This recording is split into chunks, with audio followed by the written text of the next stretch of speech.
Beat it, coffee, like miles an hour.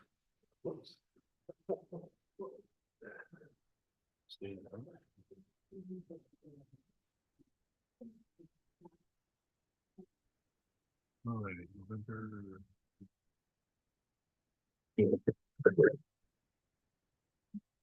Very good. Good evening, everybody.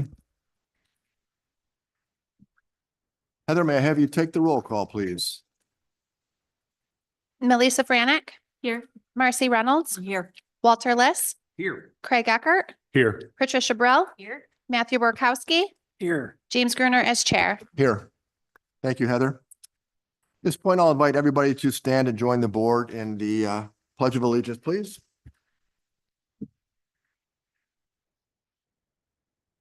Pledge allegiance to the flag of the United States of America and to the republic for which it stands, one nation, under God, indivisible, with liberty and justice for all.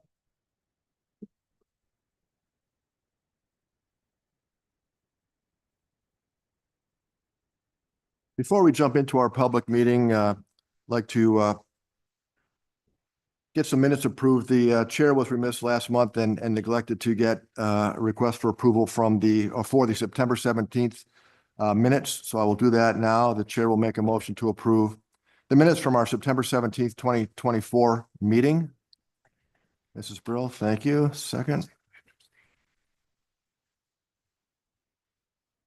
Discussion? All in favor, say aye. Aye. All opposed, say nay. Have any I abstain? abstain from the October. Okay. meeting. October, that's a good. Oh, October. Okay, so, Yep. all right, so we're all good. So, That was my question for September, Mr. Chairman. I have to remember if I was here for September. So I'm not sure if I need to abstain or not. So was I here for September? Mr. Martin says I was here for Okay. September. I agree. very good. Sorry. I was checking the same thing. I'm wondering if I was here in September. And that was exactly what you missed. This is why we do them. The next meeting. Yeah. Too far away. All right, so we've got approval for that. All right, the chair will make a motion to approve the minutes from the October 15th, 2024 So moved. meeting. Second. Thank you, Mr. Eckert. Discussion? All in favor, say aye. Aye. Aye. All opposed, say nay. And any abstentions? I abstain. Mrs. Reynolds. Okay.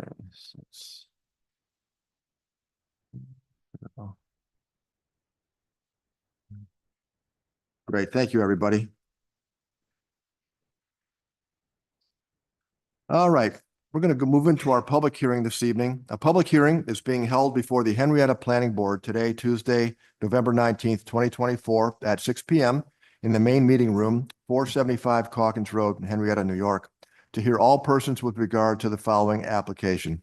It's application number PB 338 Marketplace Mall, Sportsman's Warehouse and Floor and Decor subdivision. This is for preliminary subdivision approval of a 3-lot subdivision for the purpose of creating separate lots for the Sportsman Warehouse, that would be lot 2 at 1.3 acres, and Floor and Decor, which would be lot 1 at 1.5 acres, from the remaining lands of Marketplace Mall located at 3400 West Henrietta Road in a commercial B1 with mixed-use redevelopment area overlay district.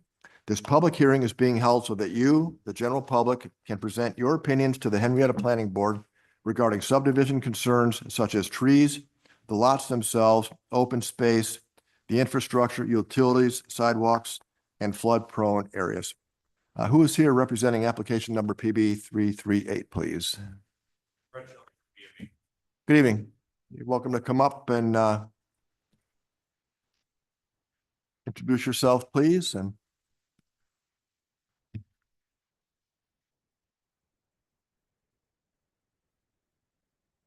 And may I ask, did you sign in on the sheet back by the door? They're very good. Thank you. And if you've got a business card, you're welcome to leave that as well.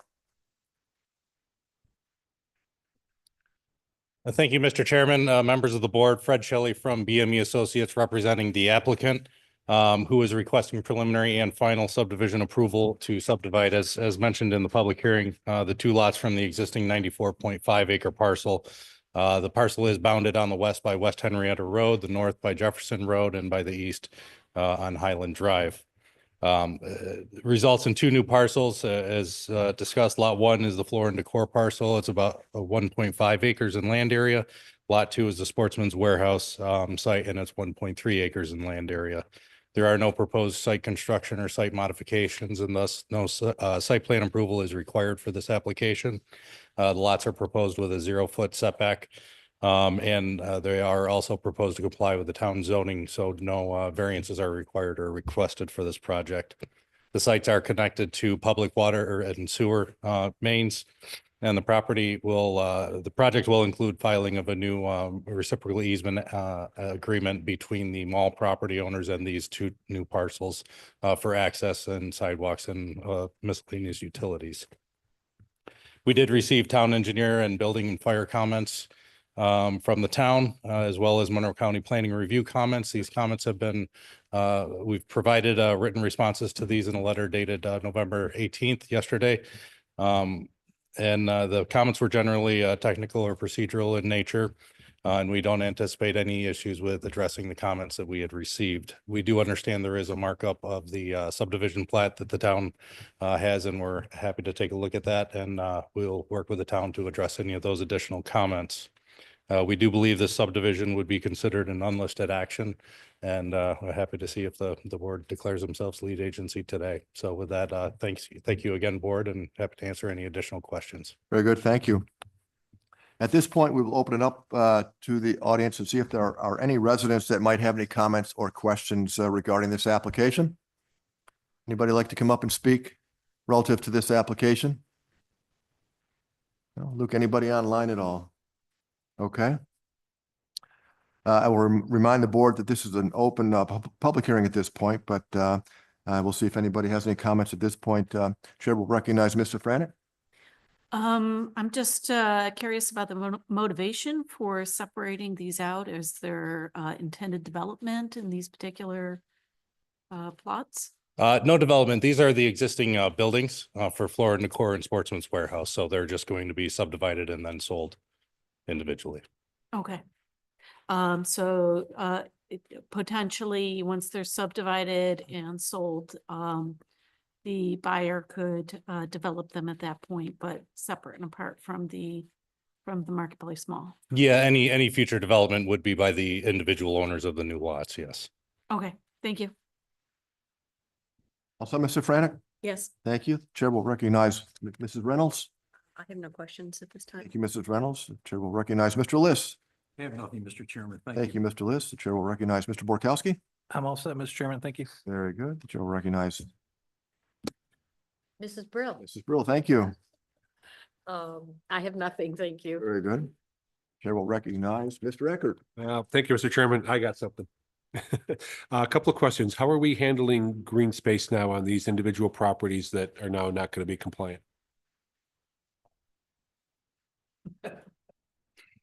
That's a good question. I believe that we have subdivided individual lots in the past. So we've done this similarly with Okay. that.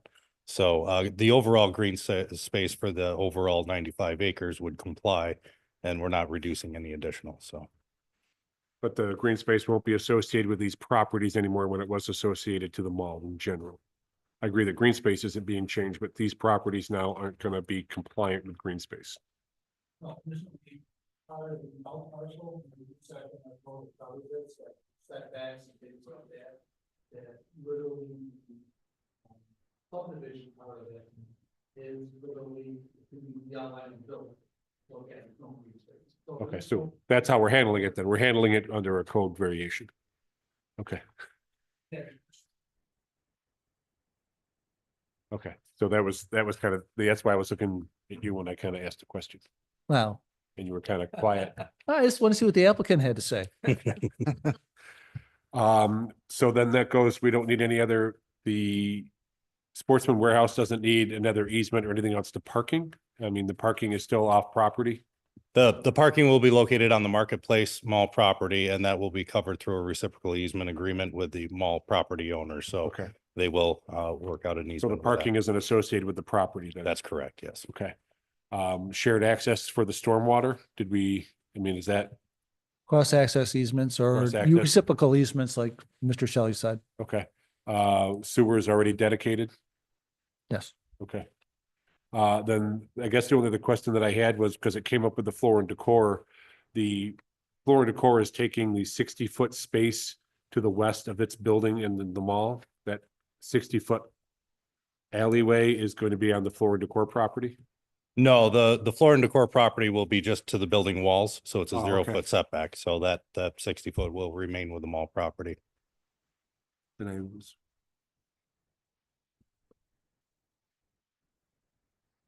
What's the dashed line? That's, well, must be that's an access easement then. Maybe that's parking or. Yes, there's an access utility and sidewalk easement to Okay, lot so one. that's what I'm, Yes, okay, so yes. the building itself is a subdivision. The dotted line that I was looking at is something different. That's not the subdivision. Those may be old parcel lines, this site does have a couple of different tax count numbers to it. They're not individual owners, or, well, it's a little bit complicated, but there are different tax parcels within the singular. Okay, so property. that's why I So, guess I had yes. part of that question too. I thought floor and decor was the 5 acres. The adjusted area says 5.2 or something to it. But it's not, it's just a 1.5. That would be to the tax map parcel. The adjusted acreage would be, it's down to 5.2. So, it's 5.2 plus the Of that lot. 1.3. Yeah, Right, but the one that you're subdividing is just lot 1 at 1.5. that's correct. Okay, so that's why I was getting that one confused. So I thought they were separate, doing something different between Sportsman's Warehouse and floor and decor, but they're both the same. Okay, so that's answered my questions. Thank you, Mr. Chairman. Thank you, Mr. Eckert. Mr. Martin, anything from engineering?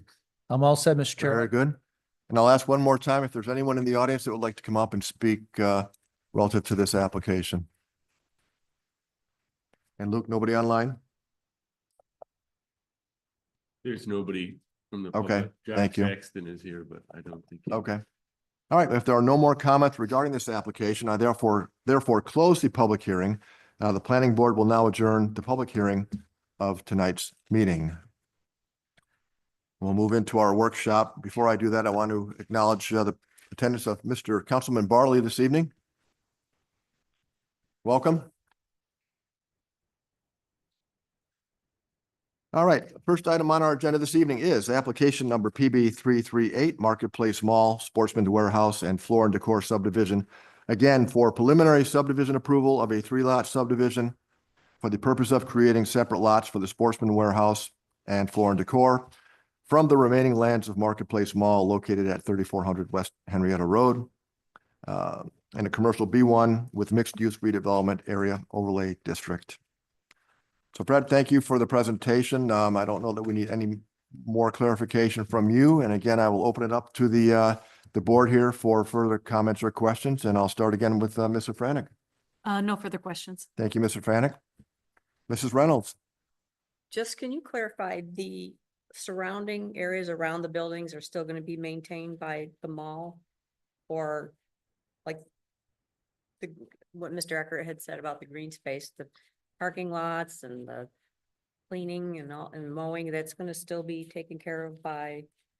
That'll be further identified with the reciprocal easement Okay. agreement. However, I believe that the mall will be maintaining the parking lots as part of that, yes. So it's just the buildings themselves that are going, that you're requesting the subdivision of? Yes, to correct? transfer the ownership, yes. Transfer the ownership. Okay, I have no further questions. Thank you. Thank you, Mrs. Reynolds. Chair will recognize Mr. Liss. Thank you, Mr. Chairman. I'm all set. Thank you. Very good.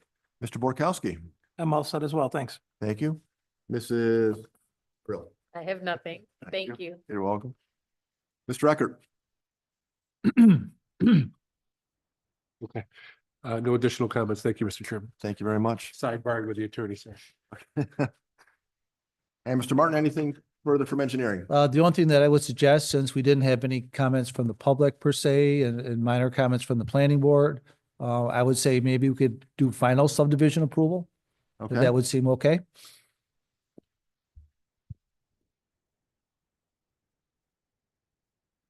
Very good.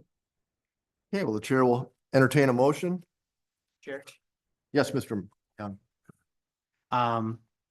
So one thing, Mr. Ecker and I were talking, and I think he brings up an interesting point about the parking, your code. And I don't know if there's a different section of the code I need to be looking at, but there is a newer section of the code that allows 0 lot lines.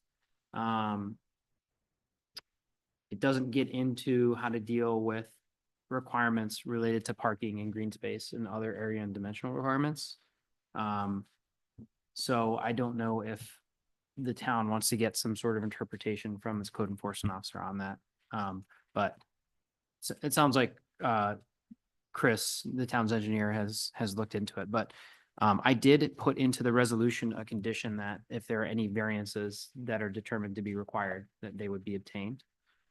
So that would allow, and I did see Sure. the building inspector commented. Certainly, Mr. Wilson has reviewed the plans as well as the fire marshal as Yeah. well. But it's a good thing to consider, I think, whether this provision implicitly or expressly deals with the issues related to minimum parking requirements, green space requirements, et cetera. So I would suggest the board require that any variances be obtained if they're required, and that would be up to the code enforcement officer to make that determination.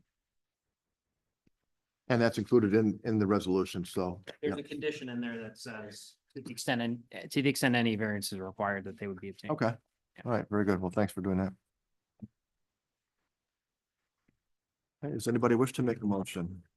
I'll make a motion based on aforementioned resolution regarding, for example, the variances. Second. Mr. Frank? Second. Yes, okay, thank you. I don't hear that well down. That's end of the table. Sorry. It's okay. And Chairman, just to be clear, you're moving the resolution as written is being moved with the 5 conditions on there. Final subdivision per the resolution.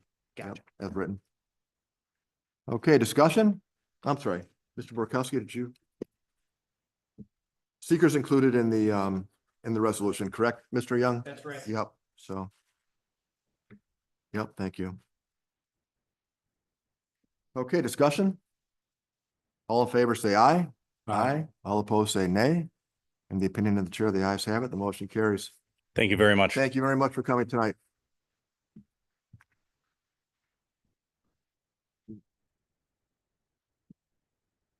Thanks, Fred. Dave Rowland's got some extra stuff in there. Okay, our next application this evening is number 24-013, Delta Sonic Car Wash modification. This will be for final site plan approval for modifications to a previously approved site plan for the purpose of improving overall traffic flow located at 2970 West Henrietta Road in a commercial B1 zone district with a mixed-use redevelopment area overlay district. Good evening and welcome. Good evening, Chairman, members of the board, Matthew Oates with Delta Sonic. This evening, we are presenting a revised site plan application for what would be the east side of the Delta Sonic Car Wash, mainly to improve traffic flow. Side for a small shed we're proposing here for some outdoor equipment storage, things like snow blowers. There are no new buildings proposed as part of this project. Overall, the goal was to clean up and increase the traffic flow in the back. Board members have been there, you know, as you're kind of behind the detail building, stacking with the cars coming around from the car wash, it gets kind of congested in this back area. So what we are proposing to do is create a small roundabout in this back area. So when cars exit the car wash, they come around and go to the detail building, as opposed to being able to enter into the detail and stack there. The board knows the stacks are kind of come around the building into that drive lane. There'll be a roundabout here. That's pushing the entrance to the detail and the stack back to this area. So the stack is going to go straight toward the other property and no longer wrap around the side of the building. What this is going to ultimately do is clean up east-west flow on that side and eliminate any cars in that area, plus add additional stacking for the detail building in the back, but outside in the traffic flow. In addition, we are proposing to curb that green space around the parking lot in front of the oil change, so there'll no longer be vehicles that can back out into that drive lane as well, which will protect this right lane. Further, we are eliminating two north-south drive lanes in the back here. And we're looking to make every one of the detail building and in this one spot right now in the back. It's kind of striped. You can come in from the north, from the south. If there's not a big stack, it can kind of get a little bit confusing back there where to go. So ultimately, that was the overall goal. This also helps bring more green space into the back area as well. We have a significant amount of green space added to the north. We still will have some free outdoor vacuums. We used to have 2 rows. We are looking to only do 1 row of 8 outdoor vacuums here. Overall, we think this will really help with the traffic flow in the back, kind of clean up everything. It's been very successful having the double tunnels there, and everything's been really well. And we're just looking to try to make the customer experience better. We have the comments that the town staff issued. We have no issues with any of them. All the landscaping comments, we'll get the costage. We'll make sure that meets all of the new town landscaping code. And everything else there were no issues with. While it mentioned that the site was under an acre of disturbance, we still do have an open Speedy's permit. We're going to keep that open through the whole project, keep it inspected. And we also still have a letter of credit outstanding with the town that covered the original project. So we'll keep that going as well and answer any questions that board members have. Great, very good, Matt. It looks like a good plan. I like the fact that you guys are forward thinking and understood there was a problem there and are working to address it to improve your customer service. Okay, I will open it up for the board and I'll start, it's time with Mr. Eckert. Thank you, Mr. Chairman. You're welcome. So yeah, just looks much better. I like the flow. Are we adding or decreasing green space overall or keeping the same? Overall, there's a little bit more green space Little more. actually added to the site, Yeah, mainly. looked like it. That's mainly.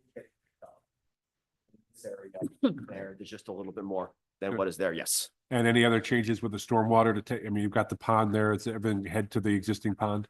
Yep, everything's gonna flow to the existing pond. There's no other changes. There'll be a couple DI changes just to make the grading and the drainage flow, but there's no changes proposed to the pond or Okay. anything else. Lighting changes? Got some new lighting or? There'll be some new lighting just again to work with the existing curb lines and things of that nature, but it'll match what's out there, dark sky compliant, meeting town code. Good, okay. And then the center, the roundabout, love a roundabout myself. Is that grass in the center? Or In is the it- middle, it will be. So in the middle, we're gonna have landscape, but we'll also have the additional concrete ring around that landscaping as well to allow trucks with the mountable curb. So cars will have the drive lane around it, and then for trucks, they'll be able to go over the mountable curb in the center as well. But in the middle, there will be some landscaping in the middle, yes. No center statue of yourself or? Not yet, maybe one day. All right. Okay, no, that was kind of all, I didn't get a chance to look at it. I apologize ahead of time, but those are the only comments I had. It looks like a good one.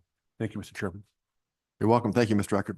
Chair will recognize Mrs. Brill. Thank you. You're welcome. Matt, will the landscaping be in the ground in the center of the roundabout or in a raised pot? Honestly, I don't know if they've really decided. They've done both. So I would think it would probably be more in the ground, just so it's not raised up where a truck could clip it. That's So exactly that what would be my thought would be in the ground. Thank you. Well said. Thank you, Mrs. Brill. Mr. Borkowski. Thank you, Mr. Chairman. You're welcome. I'm looking at this. So the fire marshal had something about asphalt breaking down. Yes. I can see that we've got concrete there. Are you gonna enhance that? Or are you gonna, oh, it's down there. Okay. I'll get with Chris and the fire marshal as well. I'm pretty certain he's talking about that Okay. section as well. So we'll take a look at that. We'll see about adding in some trench drains across that entrance as well, or if we have to replace it. We've run into that a couple times here. We'll definitely take a look at that. Gotcha. Yeah. I was under the impression it was the north one and you just had to make more of it, but you were thinking it's that south one? I think it's that south one because now. Okay. Here, as you come out, Gotcha. it starts to break up the pavement a little bit more. So we'll take a look at that for sure. Absolutely. And no problem, you can make that happen. Yeah. Perfect. Yeah, That's all well, I have. definitely. Yeah. Thank you. Thank you, Mr. Borkowski. Chair will recognize Mr. Liss. Thank you, Mr. Chairman. You're welcome. Looks good. That's all I have. Thank you. Thank you very much. Chair will recognize Mrs. Reynolds. Thank you, Mr. Chairman. One question, where the detail shop is? Yes. Can people still, can you exit out of there? Because you said you wanted to route everybody around that curb. Here, so yeah, so you come in here, you don't want to wind up choosing not to get email. You'll have an exit still in and around about to leave, yeah. And they'll be, I'm sorry, go But you ahead. won't be able to come off the roundabout and it will have do not enter signs there. So people will be directed so that they don't go counterclockwise and clockwise. we'll direct everyone. Around there, yeah. So if they come out of that area, they would have to go to the right and then circle back around. So they were coming out here. Okay. That's or you move around. Okay. In that direction as well, yes. Got you. Thank you.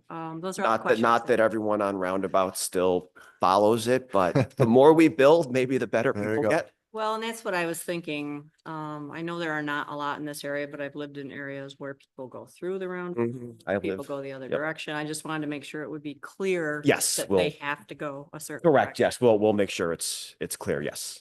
And Or- about the vegetation in the middle, the plantings would have to be low enough so Yep. that there wouldn't cause any. Correct, visual- yes, yep, you wouldn't want to have that, yes, you want to keep it down Visibility, low, yeah. yep. That's all I had. Thank you very much. Thank you, Mrs. Reynolds. Chair will recognize Mr. Franick. Yeah, I am very happy to see that you're taking note of the situation over there. I was just wondering, if you believe that it's gonna have any impact on the major thoroughfares at all? Or just on the internal? I would think it would just be on the internal, I don't think there'll be any impact on the main, everything centered over here, I wouldn't see there being anything, even with eliminating. These two driveways, both people coming in, they'll be able to flow in both directions as well, so I don't see any impact to either of the roads. Okay, that's great. Thank you. Thank you, Mr. Franick. Mr. Martin, anything from engineering? I'm all set, Mr. Chairman. Thank you. I see we have a seeker which will be included in the resolution. That's correct. Okay, very good. The chair will entertain a motion.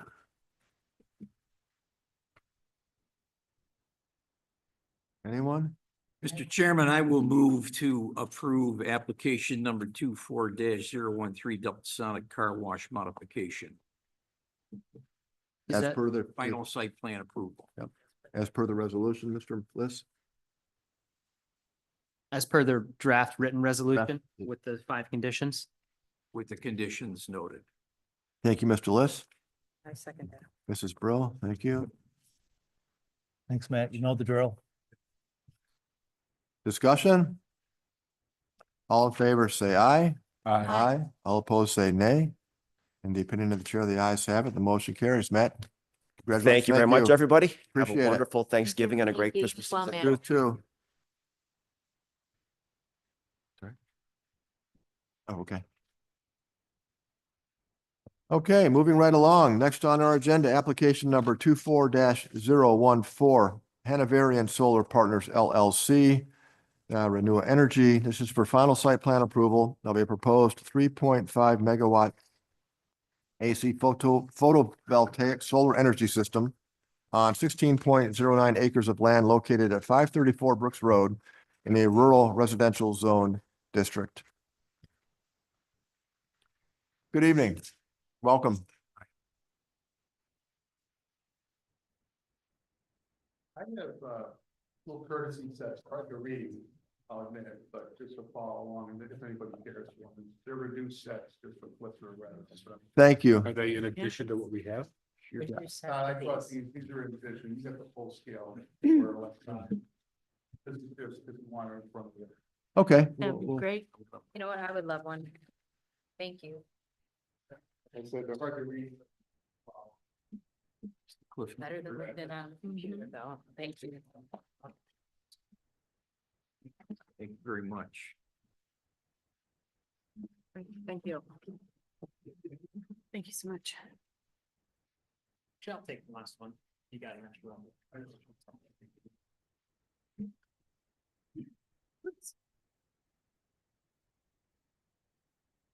And I had shared with Heather a PowerPoint that I was hoping to Can you flip through. speak into the microphone, please? Oh, sorry. I'd shared with Heather a PowerPoint that I was hoping we could flip through. Okay.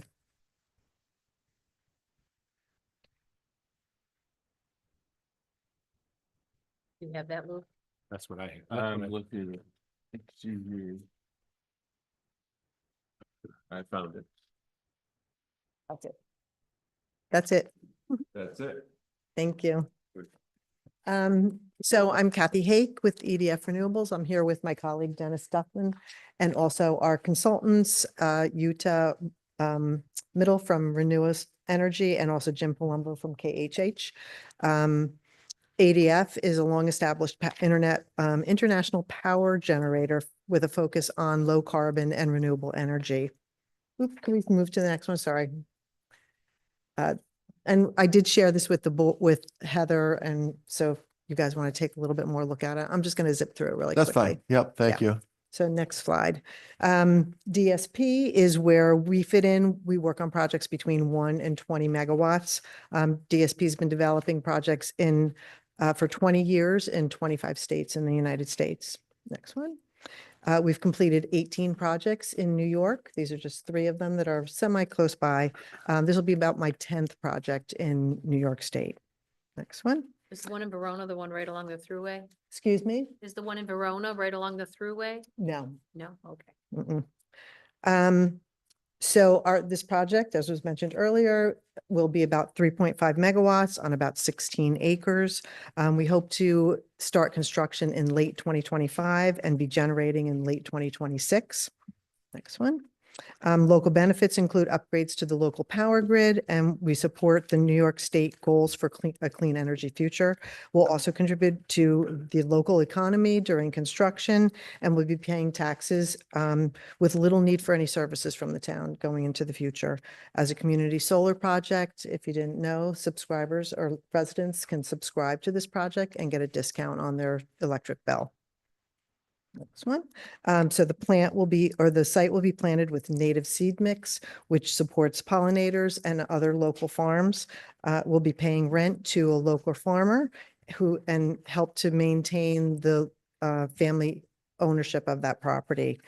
The project will also provide agrivoltaic opportunities such as sheep grazing or beekeeping. The next one, we also conducted various outreach to the neighbors. We've accommodated by adding stormwater features and also significant vegetative screening. And this is our site plan, which I believe all you've seen. If you have any questions, otherwise I can pass it on to Jim and Jim can give you a rundown of the project. Yeah, thank you.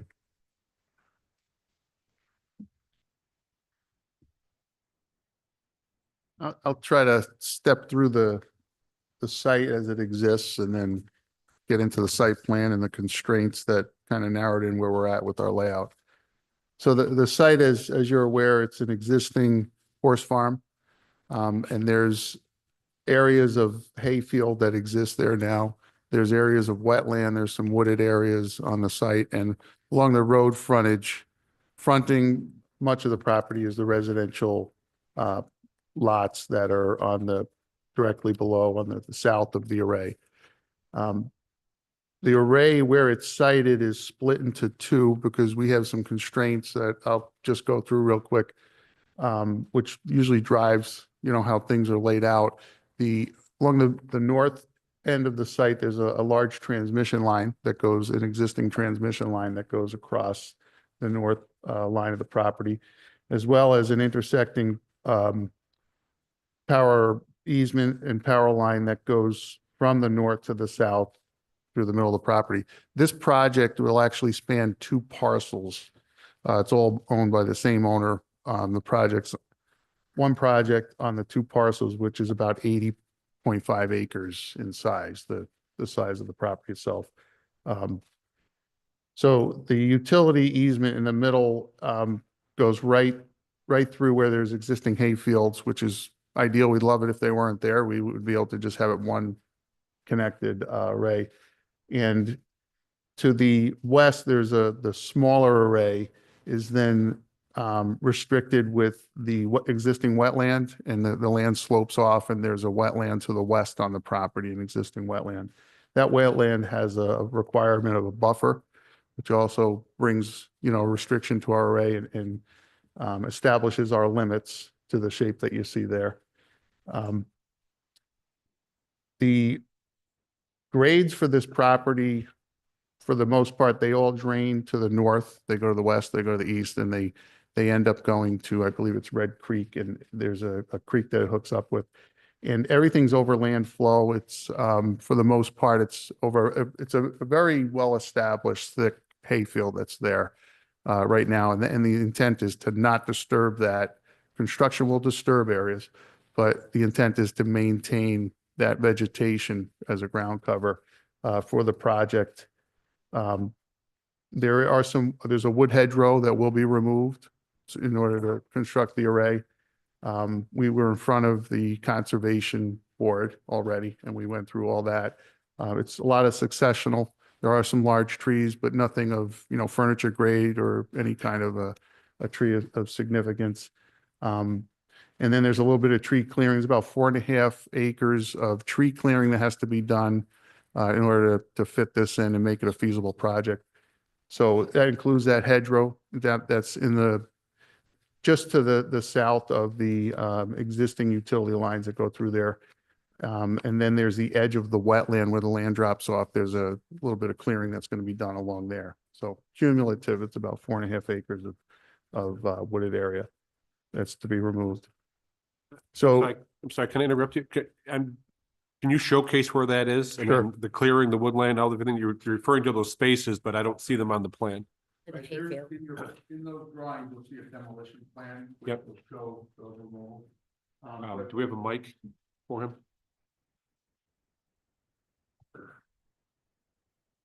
If you hold that power button for a couple seconds, it should turn green. You hear me?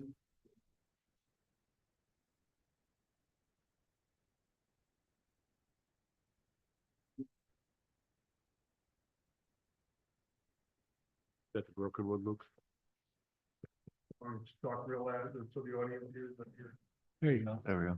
Is that better? Okay, Perfect. thank you. Thank you, Luke.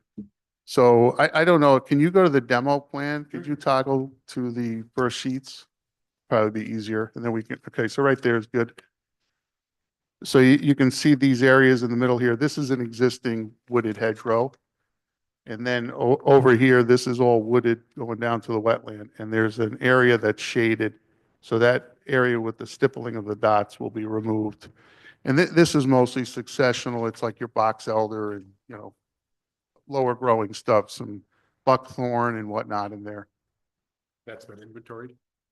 We walked it with the conservation board. When we went in front of them, they wanted to know, the trees that are in there and whatnot. And in here, there was, you had young cherry trees. Must have been, cut over the years, kept up with cutting for firewood and whatnot. This is mostly professional forest. In here is the same, but there are some larger trees.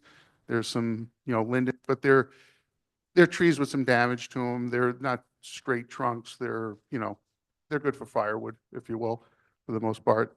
And they're aware of that. And so in here, there was about a dozen trees that range from a foot to like 16 or 18 inches in diameter, but crooked, multiple trunks. Over along this edge here, the intent is not to touch any of this. There is an existing hedgerow between this property line and the neighbor, and none of that's going to be impeded. None of that on the east side. Nothing on the east side. The limits of the project will go to the edge of, there's kind of a successional brush going into the larger hedgerow. And the edge of the vegetation that's out there is where the fence will go. Does that help? You can see the array on here to get an idea of where that is. Yeah, no, I'm understanding. This is Okay. what we've just been, nothing to do with your project, but our, some of the lessons what we've learned is some of these solar projects come in with what they intend to cut and then cut a ton more due to Right. shading, sun access, but, et cetera, et cetera. So solar access then becomes a constitution of, what's going to happen down the road, and it's cut more than what we're told. So I want to be clear as to what's being, limited from the site. Right. On this east side, it's very limiting because it is on the property line. The project would love to be able to take some of those. But it's going to be what it is. But it's been worked out, from a feasibility standpoint to still put the array there. Okay. One of the conditions of the town board is that we do not cut anything that we haven't already been approved for. And if we do need to cut more, we come back to both the planning board and the town board. Right. So we'll follow that. That's why I want it very clear as understanding what's being cut. Sorry. Thank you. We're also constrained by the wetlands on that west side, so we really can't cut into that beyond that buffer zone, so. Now, yeah, that's a DEC permit. And on the west side, the land does drop off, so a lot of the vegetation there isn't as much of an impact on shading. Okay. So with that land dropping off, it's conducive of having the solar array, but on the east side, that's the opposite, so. Can we go back to the site plan and then I can just step through it? So that's a large part of the constraints with the site, with wetlands, vegetation. But for the most part, the array is going to be put into an existing haying field or a hay field that's currently being operated as hay. Also we went in front of the town board, and before we came to this board, initially we had the solar array closer to the homes, in particular the west array. And they wanted us to show and demonstrate that we can move that back to those several homes that are closest to the access drive, to try to equalize it, that it's a good distance back from all the homes. So you didn't see that rendition, I don't believe, but that was another, constraint that we had to deal with. We wanted to honor that, and we pushed the array back as far as we could go. So the last thing is the landowner also has desires. She wants to maintain her operations, with horses. And that front area between the array and the houses lent itself to, maintaining it. That'll be operated, and there'll be harvesting of hay in there, just like it is now. And I'll talk about what we're doing with the soils, being that that's going to be the case, and being sensitive to the soils for restoring the site down the road, and what Ag and Markets would want us to have. Well, you see the site plan, I'll just say it now. There's some grading that's shown just to the east of where the access road turns into the array. So instead of having large stockpiles of soil, this project's gonna lay the soil down, which they allow, in that they're gonna take that portion that's shown graded of the existing hayfield, and we're gonna put down about a foot. They're gonna spread to those contours of the soil, and that'll be mapped so that during decommissioning, that soil is the soil that's gonna come from boxing out for the access road, to put the access road in.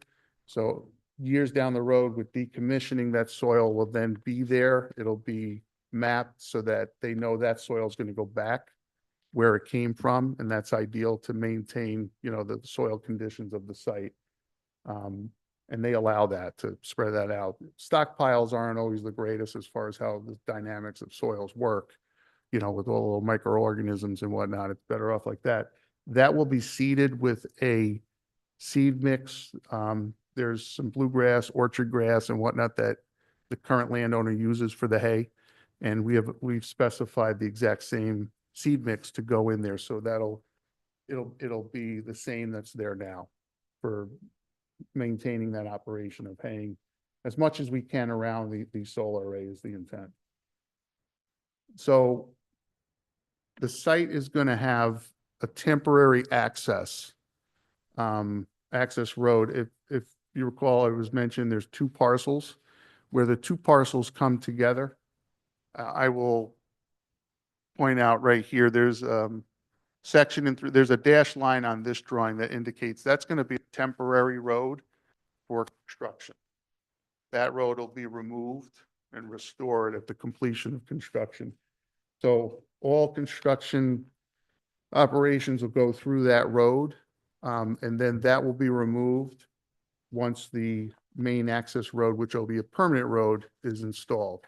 And the main access road is to serve the array for the operations of the array and maintenance, for the fire department access and whatnot. And that road will be constructed of a pervious design. So we're going to be putting in something that's accepted by DEC.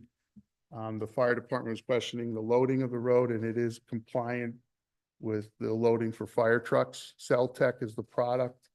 And what that is it's about 6 to 8 inches of a box out of the soils that are there. They get stockpiled and mapped. And then a crushed gravel goes into a geotextile system that constrains the soil, the crushed stone that goes in it, and it gives it a nice driving surface without stone migrating and whatnot. And that helps us with our hydrology, trying to maintain the hydrology on the site and not have to rely on large stormwater management basins and whatnot. So there's some credit, for that.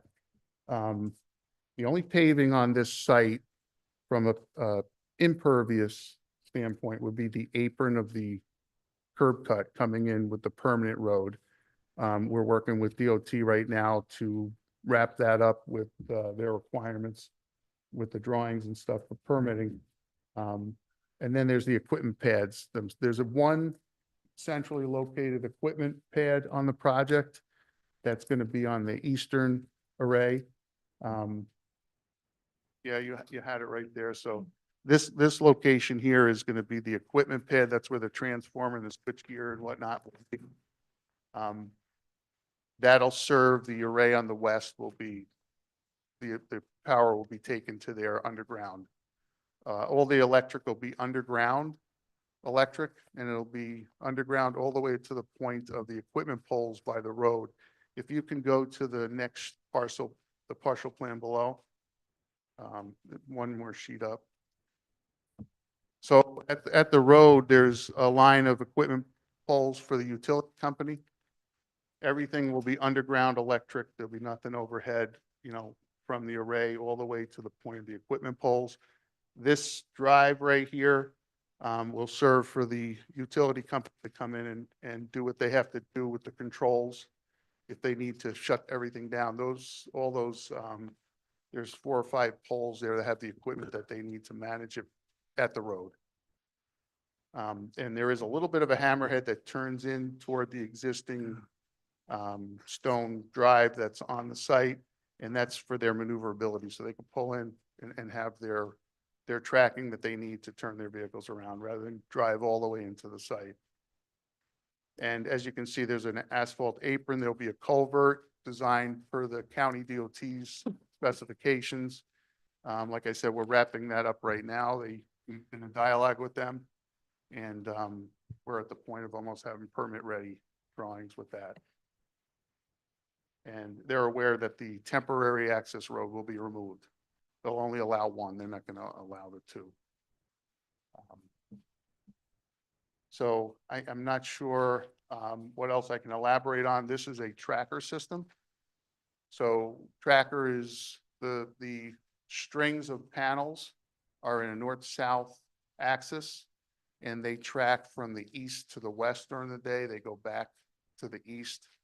They're continuously moving. That's the difference between traditionally years ago. There was when the solar arrays started really coming on strong, there was a lot of what they call fixed tilt, and fixed tilt would be stationary panels that would run the other direction. They usually face south, and they would run in east-west direction on their axis. And these panels are very efficient. That's why they're becoming popular. And they're also good in the way of for erosion, sediment control, and hydrology, because they're always moving. The snow slides off them a little. They're more apt to lose the snow, when the snow falls and they heat up a little bit. But also during rain events, you don't have like you would with fixed tilt, where you've got a constant line of water runoff, and you get drip edges that start into riglets, and they cause erosion. I know one of the comments engineering gave to us, and we're in the process of answering those written responses to the comments, was with regard to the contours in relationship to the panels. And we have a response for that, because we've dealt with that, and we've talked to the EC and got their understanding of that. So there's been a lot since the fixed tilt with regard to the contours being parallel with the panels to now how you see a lot of the trackers. It's a little bit more tolerable and acceptable. And then along the south side of the parcel, there will be vegetative screening, landscaping. We went through that with the Conservation Board. They were very engaged with the plantings and really expressed what they want to see, and we're in the process of honoring that. a mix of deciduous, some evergreen, layered effect of, shrubs and trees. And, trying to have that naturalized look, as well as I know, and I'll let Kathy speak to the effect that there's also some dialogue, with the neighbors on trying to make that all work to the best that we can, to, minimize the visual impact of the arrays. The whole array is fenced in with a secure fencing as required. The fire department, I'll just mention, we've gotten comments back. You've probably received the comments. We've been in discussions with them. The latest as of yesterday was, they said they're fine with us going in the way of a dry hydrant approach. And what that means is, there's an existing fire hydrant on Brooks Road right across from where the curb cut's gonna be. And they would prefer to have a standpipe on the north side of the road at the curb cut. And what they do is they would pump from the fire hydrant into that standpipe which would be a connected pipe that takes, the water would be energized into that, the line would be energized with water, take it all the way up to a standpipe at the gate of the array. They would then have a crew up there with hoses at the array that hook up to that. So it would be a dry hydrant in that it's, the pipe acts just as that conduit to get the water up there. They just quickly pump it and they fill it in no time. So we had, we're gonna be updating the drawings to show that. And the one thing they did encourage is we're showing two gates that, from a maintenance standpoint, there's two gates in the middle of the arrays on the, each side of that utility easement that you can see double wide gates. And the intent was for maintenance operations when they are in there, maintaining the arrays, they can quickly open and go from one pod to the other. We're going to be eliminating them and putting some man gates there just for the security of being able to exit the array if you have to. The fire department, the fire marshal was saying that they would like to have those gates put on the south face of the western array. So I will mention that we're in the process of, after speaking with them, over here, we're going to have a small section of road that comes along this utility easement. So this will continue this for a width up to here where the standpipe would be, and we would have a gate right here because they'd want to just go right in here, and that'll have a Knox box. Just like this, we'll also have a standpipe on this side, and this is already set up with the Knox box and their ability to utilize the gate. So that's the one thing they would prefer, to have access to hook up the hoses at each gate. And just to be clear, you're going to see that we'll have a section of road there so that they can get a crew cab in there. But it was nice. They were fine with how I just explained it. That's kind of what they encouraged if they wanted the dry hydrant approach. I'm not sure of anything else other than, we're in the process. We've got a lot of comments. And I think the comments that we received from the various reviewing bodies that reviewed them, we're going through them. Nothing seems super alarming. I think we have a little bit to do with the SWIP. A lot of that is easy to address. I know your engineer, consulting engineer reviewed that. Our engineer, Michelle Borton, was reviewing that with one of the engineers in the office. So we're in the process of our written response to that, and we'll be addressing a lot of that on the drawings. A lot of it is good information, and some towns care to have it on the drawings. Some rely on the SWIP, and I think what we're looking at is, if I get the comments correct, they want to make sure the contractor has everything on the drawings, and nobody's relying on looking at the SWIP with a lot of the comments, notes about the 5-acre waiver and the intents. And so the intent of minimizing disturbance and just some crossing your T's and dotting your I's in the SWIP. So we're in the process of updating that, and we'll resubmit that.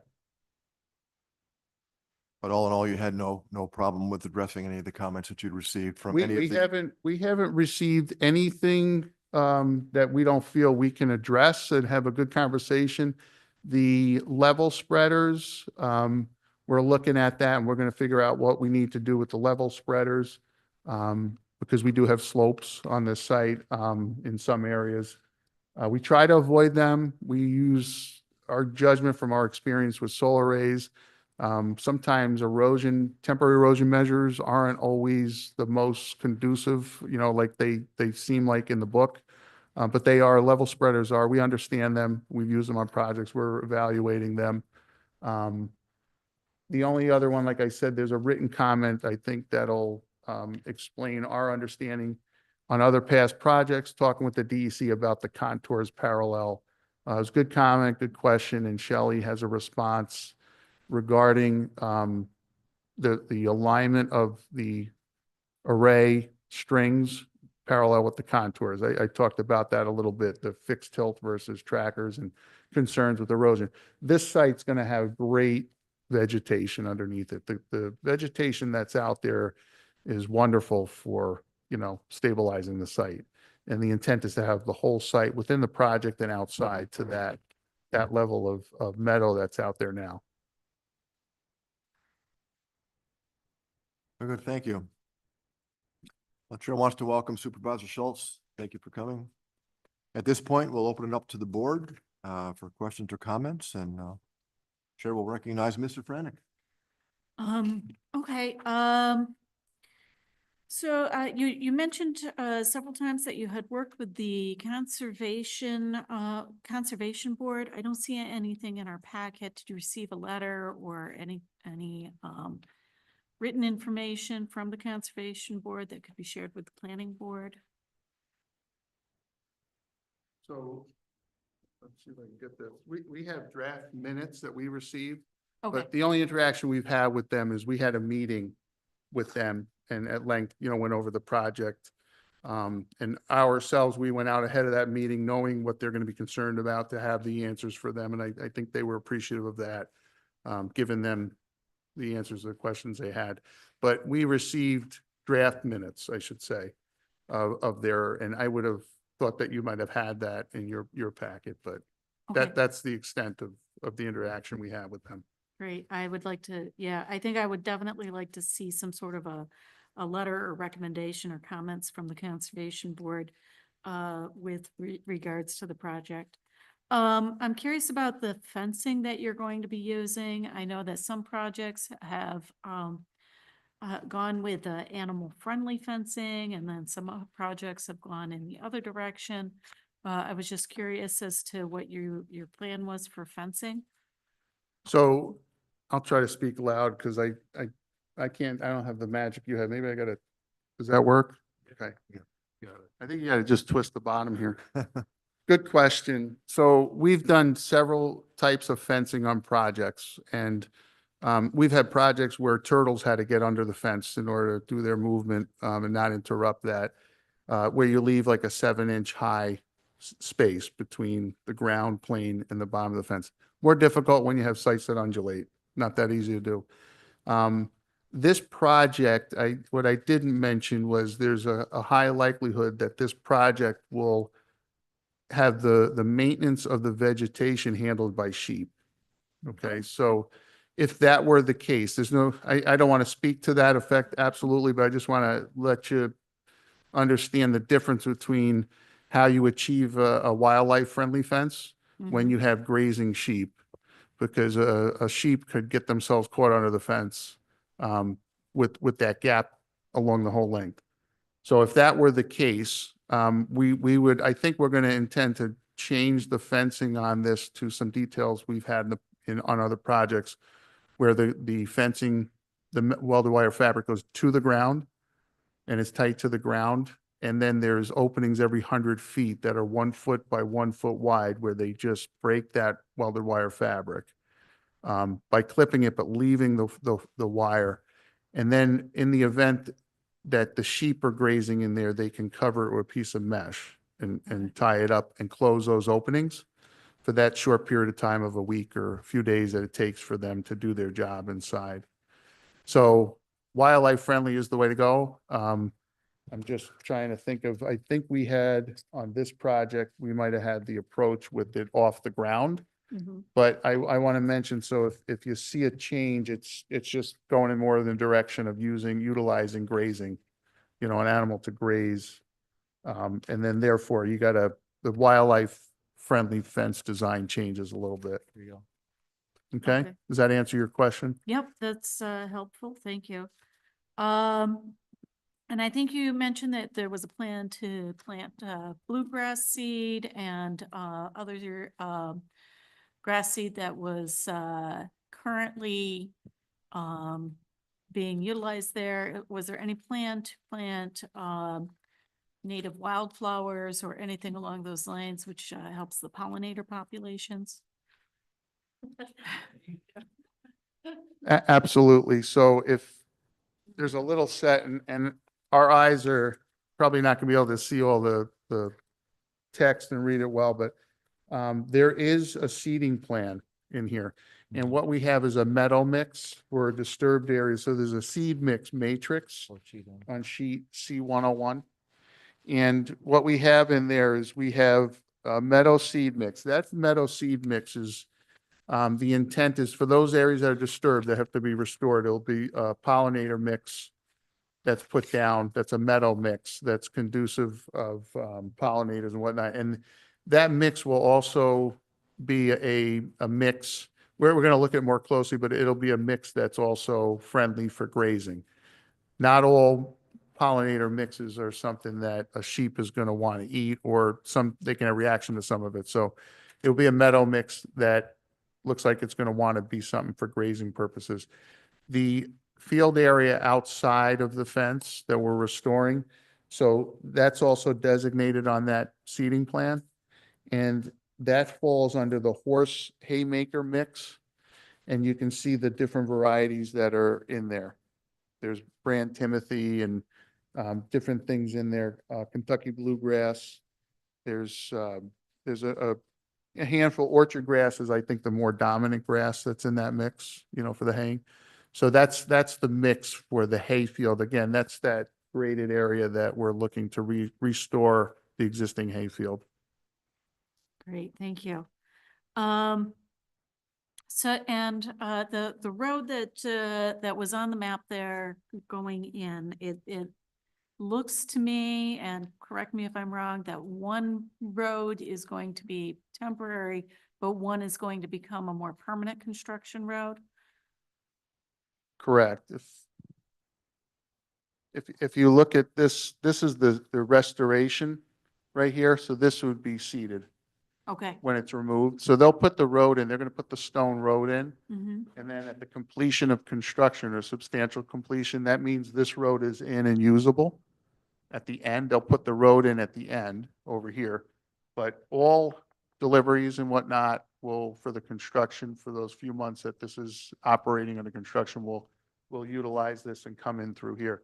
The DOT will not allow 2 curb cuts, which you can understand. So this is going to have to be removed and restored, and that's what the project wants to do as well. And what would be what will be the traffic impacts on the neighbors in that area during the construction? So there is going to be tractor trailers during the delivery of, you know, mainly containers coming in with the panels and the purlins and the racking systems. And I think from what we experience for a few months, that'll be about probably between 5 and 10 trucks a day.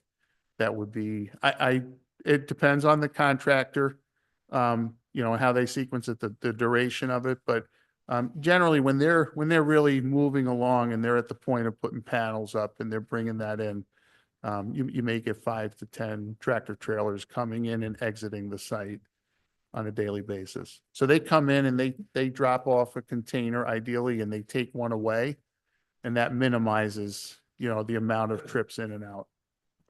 Okay, and how long is the construction expected to occur approximately? Typically these arrays, I'm going to say they all vary, depends on contractors' capabilities, their workforce and materials. Mm-hmm. What we find are during COVID was horrendous because PVC was in shortage. So the electrical contractors putting the conduits in the ground were holding everything up, but some of them bought up all the conduits, so they were flying along. It all depends, but I would say it's safe to say 4 to 6 months is the reality with, today, things seem to go a lot slower. It's amazing in the last 5 years, the duration of anything we do. I don't try to figure out why, but I've had projects that just recently were done in a 3-month period and I was just so surprised, but it all depends on, location, workforce, materials, that kind of a thing. And the main road that's going to be established, it looks to me like that's quite close to the farmhouse that's there and the barn. Is that correct? Well, that's the existing barns. So the Mhm. farmhouse is over here. Okay, And then this will have the equipment poles. So there'll be utility poles that they have for controlling. The utility company needs access to them. So if they ever had to shut it down or whatnot. And then there's a point of connectivity at the existing utility line on the road at that location. So this section of road here serves as this will be an asphalt apron, as a permanent apron. And at decommission, it'll be removed at the time of the end of its serviceable life and the project's decommissioned. But this is all, like I said, in the process with the DOT. It meets all the turning radiuses, so traffic coming off the road isn't, impeded by the maneuvering there. Okay. And then all site circulation is to occur, once you get into here. yeah. And what sort of equipment, like electrical equipment and things like that are going to be? Like on the poles, you'll see like transformers on the pole. I don't want to act like I know all about all the electrical equipment, but basically there's different apparatus that they'll have up on the poles for these. And there's usually 4 or 5 poles with big cylinders on them or boxes that they pull up with their utility truck, the public utility. And then they have a little cherry picker or whatever. They go up there and they do their thing. So there'll for be those. 4 or 5 poles at the end of that particular drive? Correct. Okay, great. Which is- And so you mentioned that the electric wiring and things like that are all going to be underground. And is that part of the decommissioning plan to remove those things? What's the I plan? believe, I don't know all the details of the decommissioning plan, but they typically call for that underground electric to be removed. The wires will be removed. They'll be recycled. There's a lot of money in copper in those wires, be assured. But I think there's like a 4-foot depth they have to go down and decommission.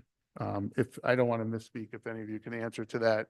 So yes, decommissioning will restore this site to its existing condition. So, and you bring up a good point, because I want to mention one of the comments, and I go back on what I said, one of the comments that I think I have to make an argument for is there was a comment with regard to topsoil by one of the reviews that we received.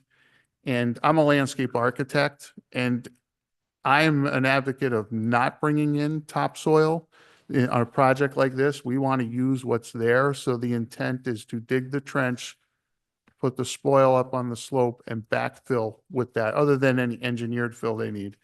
But even the areas that are getting reseeded, areas that get disturbed, I think with most developments, because of the way developments go during construction and the site becomes a lot of rock and stone, it's safe to say we need 6 inches of topsoil for the lawns and the landscape beds, 12 inches. But on a project like this, I think our intent is to not import topsoil. Matter of fact, Ag and Markets doesn't want that. So just that's something I think we have to have a response to that comment. It's not a typical development where it's justifiable that you bring in good topsoil so you get good vegetation, because that site might not have it with the construction operations going on. Thank you so much. And Mr. Chairman, I'm all set. Thank you, Mr. Franick. Chair will recognize Mrs. Brill. Thank you, Mr. Chairman. Not Mrs. Brill. Oh, Mrs. Brill, I'm sorry. That's all right. Going down the row. I Yeah, we're was- mixing things up. I was all set to go. Chairman, I can show the board, if you want to see a picture of what those typical power. There's a site on West Henrietta Road in the town of Rush that of similar size. So I've just got it on my phone. I'll come up and show it if you'd Sure. like. Yeah, thank you. Hi there. My question is just a couple clarifications. So Okay, so is the farm the property of the Coates family? into the. Thank you. I see. Kathy answer that. Sure. So the owner is Bobby Rockow. Coates was a, Rockow Coates. Okay, right, gotcha. right, but So she's she no owns longer the farm Coates. She over owns the here, farm, right? Not the Nicholsons. Why is there a temporary going between the two Farrell properties as, and then, so having to disturb that area and then going back and creating the permanent road? They want to be able to bring the trucks in and out rather than bring the trucks in, have them turn around and come back out the same way. So that's the plan, to have the trucks come in one way and out the other. But I thought we couldn't have the two curb cuts. We can have it, we are working with the DOT on a temporary curb cut. So- It appears that they're going to allow that. Yeah, maybe I can put in a different context. The permanent road is a pervious road. And we don't want to have that contaminated with traffic from construction. Compact. So some projects will have you put in a crushed stone drive that's conducive of, trucks and not worrying about the impervious aspect. And then adjacent to it, you put the permanent road. So the permanent road is a construction type that we want to keep clean and pristine. It'll be a ribbon cutting, you open it up, and then they're using that for the routine maintenance, which is very, once or twice a month But to it's come gonna in be for cutting. used equally because in and out. Well, no, that road will be built toward the end. So once the heavy equipment's gone, that'll come So into where are they play. coming out? That goes back to my They're initial gonna question. turn around in the staging area, so they're gonna have a laydown area. They're gonna come in and out here with the majority of the movement of trucks in here. That's gonna be here. Not with- And there's a And laydown I area misunderstand right what you here. said. I thought you said that they weren't doing that. They just want a second access. It just makes it much simpler for for all the trucks coming in and out. But what you said was so that they don't have to do a turnaround to go out. Right. So that's not the case? That is the case. They do prefer to do that. Just come in and go straight out. So they come in, if they come in here, they'll come in here, drop their load, and then go back out this way. As opposed to coming in and turning around and coming out. It's just simpler. And like you said, there's multiple trucks coming in daily. So if you have two trucks on the site at the same time, it's even more difficult to turn around and go back out the same way. It's just much simpler. And maybe they'll come in this way and go out that way. I was just gonna ask. It's just having second access just makes it much simpler. And if you can do a temporary, DOT, they'll give us a permit for temporary access. So you gotta understand the sequencing. That temporary road is there. And the laydown area during the majority of the construction. If I could just kind of explain how operation is gonna work. They're gonna use this temporarily.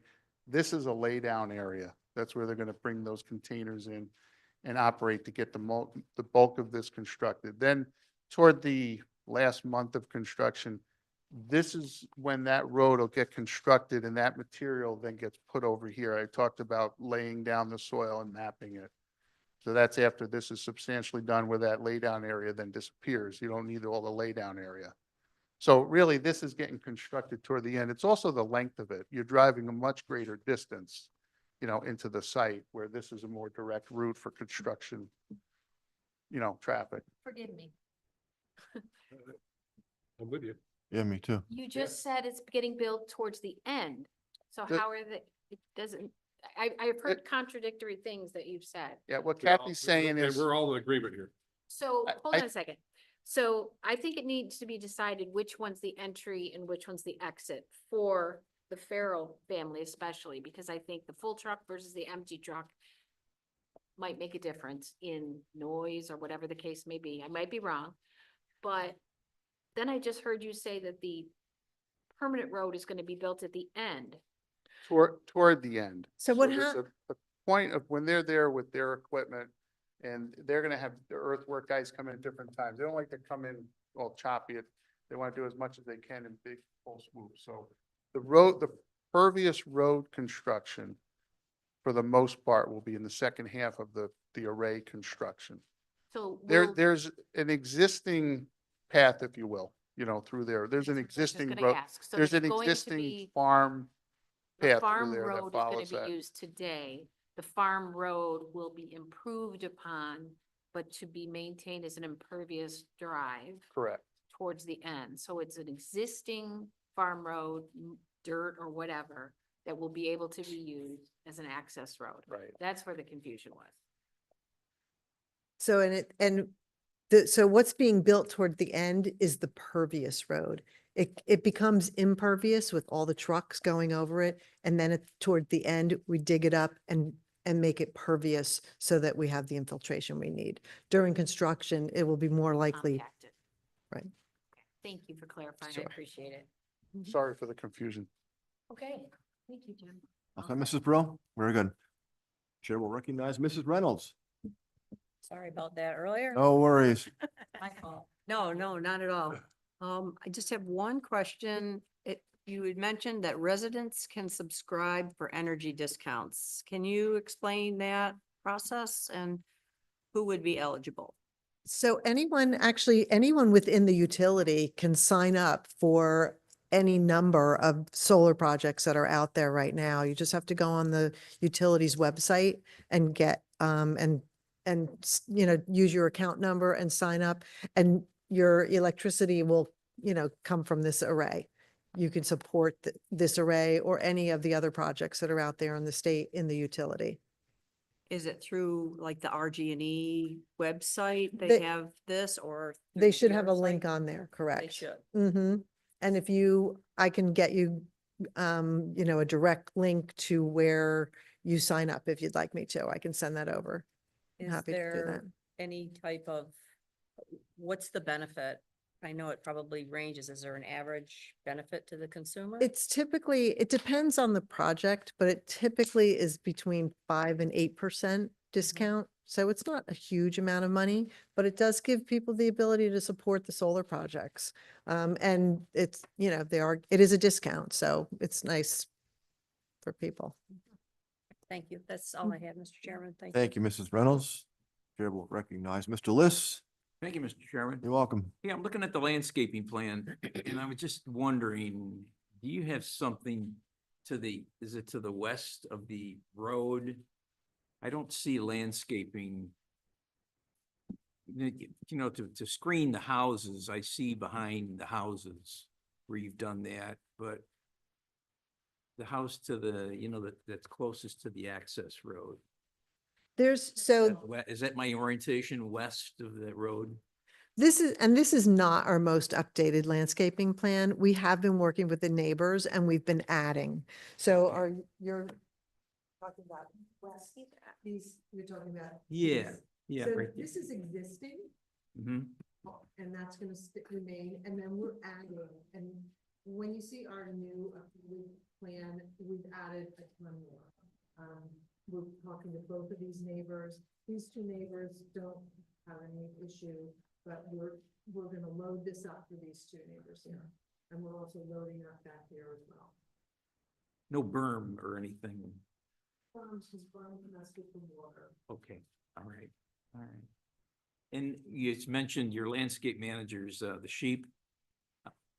How often do they get brought in? I mean, is that something you bring in? Are they there grazing all the time? Yeah, we're trying to make all of our sites sheep friendly at Yeah. this point, because it really will depend on who's doing the O&M and if we can find grazers in the area that want to bring their sheep in.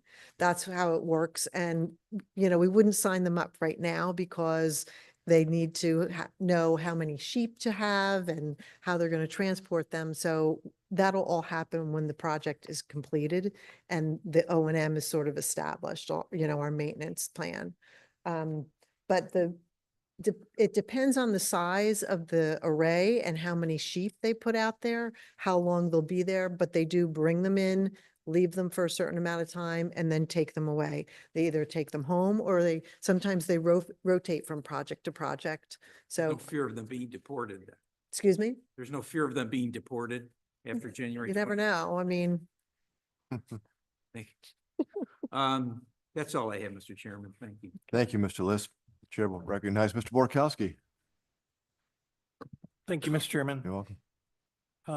I have a lot here, and before I forget his question, Mr. Liss, I think he was implying that that last house, he wanted something in between that and the road. So on the west side of that house, you were talking about on the north side, is there gonna be something to buffer between him and the road? Oh, on the west side? Yeah, on the west side of that house. We're talking to him. He can, we'll Okay. Okay. And that's a good segue. Luke, is it possible to bring up, they had a PowerPoint?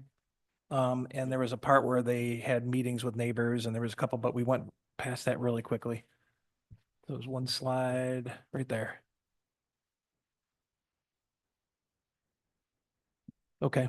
Well, that's the stakeholders. What kind of meetings have you had with the direct people that live there, all the neighbors?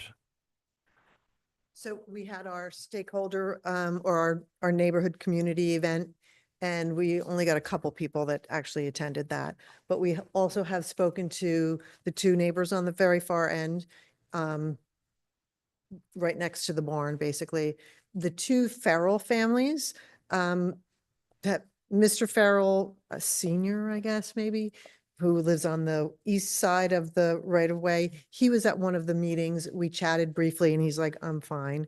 The other one on the other side is actually friendly with the landowner, and the landowner said that he's fine also. The next two, And those two you just described, that's where the temporary road's going in between them, correct? exactly, Okay. exactly. And that was with Mr. Farrell's Yep. question, is this going to be a permanent road? And I said, no, and he's fine. And then the next two neighbors are not that happy about the project. That's why we're loading up in back of their property. And then the final two neighbors, I've not actually heard from. We've reached out a number of times. We do have this lady right here, who I'm not sure what her name is. Oh, you're not one of those neighbors there. Okay. So yeah, I haven't been able to get a response from the last two homes on that site. One of them, the mailing address is in Rush, so I'm taking a guess that it might be a rental property. yeah. So maybe there's less concern there, but we are loading up the back of that property line. Okay, yeah, I mean, and I know you've mentioned that already, but with a project like this is pretty big, and I'm looking at the grading there, and it's only a couple feet higher, and then it kind of goes back down. So I don't see it like it's up on a hill where they're glaring at it, but you want something that's gonna offset that couple of feet higher behind their houses. So it seems like you guys are working on that, so I appreciate it. Now I also know that these panels track east to west throughout the day. What do they have for a finish? Are they matte? Do they have a glare? There should not be any glare. I mean, the whole concept of solar goes in as opposed to reflecting out. Everything is, everything other than the panel, at the top of the panels is going to be non-reflective coating. We don't typically have a glare problem. I mean, the only time you have a glare problem is from when you're looking up, down on it. And again, the panels move. Right, they're So- going this way and not this way. So what happens is if there's a glare, it's going to be a glare for a minute and a half as it's moving on. Okay. And it would only be at certain times of the year because the sun angle changes, Mhm. through every season. So the glare is minimal. Especially with this type of a system. You can imagine if I'm on the south side and the panels are moving like this, so if I'm the neighbor, the sun's typically going to be here. So if it's going to reflect, it's going to hit there and go north. So there's really nobody on the north side that's going to be concerned with this. Yeah, and there's, what about the frame, like the bezel on these things? I mean, how narrow is it? There's anything reflective there? Is it? Okay. So is it an anti-reflective bezel though? I'm sorry, I don't understand. The frame around each of these panels, is that anti-reflective? Yes, Okay. exactly. Um, Right, it's only the glass that Right. absorbs. Right. It's shiny. And that wouldn't be reflective because it would defeat the purpose. Yeah, I got you. Now, as far as these automating east to west, when they stop, obviously there's a reset. They're going to move so slowly during the regular day, but when they reset at night to go facing east, is there any noise to these for that whole transition back to east?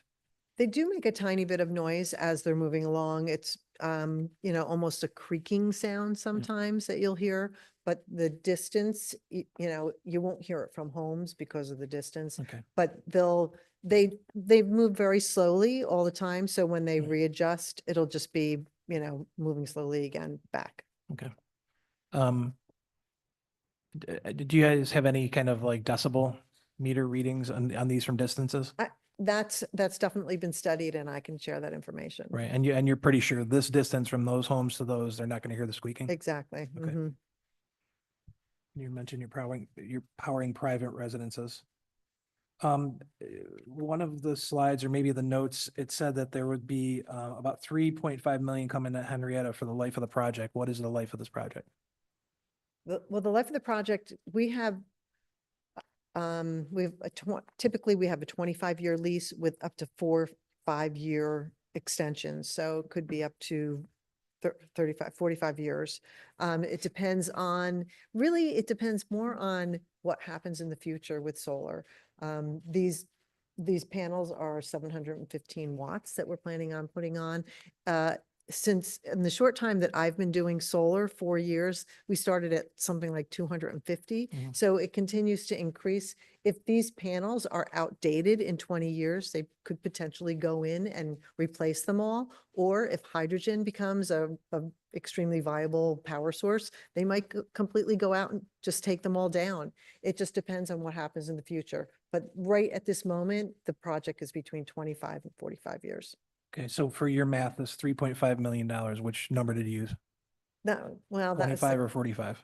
excuse me? Is Did it- you use 25 years or did Oh. you use 45 I was probably based on 35 to tell you the in truth. the middle? Okay.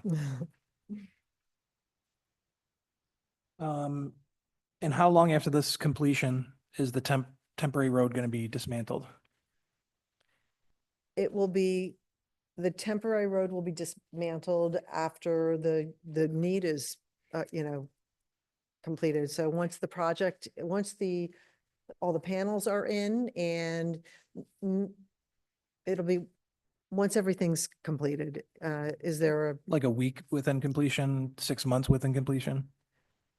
well, the construction will be 4 to 6 months, basically. So it'll be at the end of the 6-month period for sure. Yeah, but that's what I mean. After that 6 month, is it going to be a week to take this down or is it going to be 6 months to take just the road down? I'm not sure how long it takes to take down a road. Process, they're going to move then put in the permanent road, so it's gonna be done before it's. So fairly quickly. Okay. I would imagine it all has to do with the work permit. They're not gonna get the ability to, satisfy that permit until that's gone. So Yeah. I would say the milestone would be when the transformer is brought in, and that's the biggest truck that's gonna come in. Okay. At that point, the other road will be getting constructed. As soon as that one's constructed, I don't think they need that heavy duty crushed stone. Okay. Yeah, my concern is just that, right, and you also have the issues with the curb cuts anyway, right? So the DOT is gonna want that one down so that, okay. Yeah, gotcha.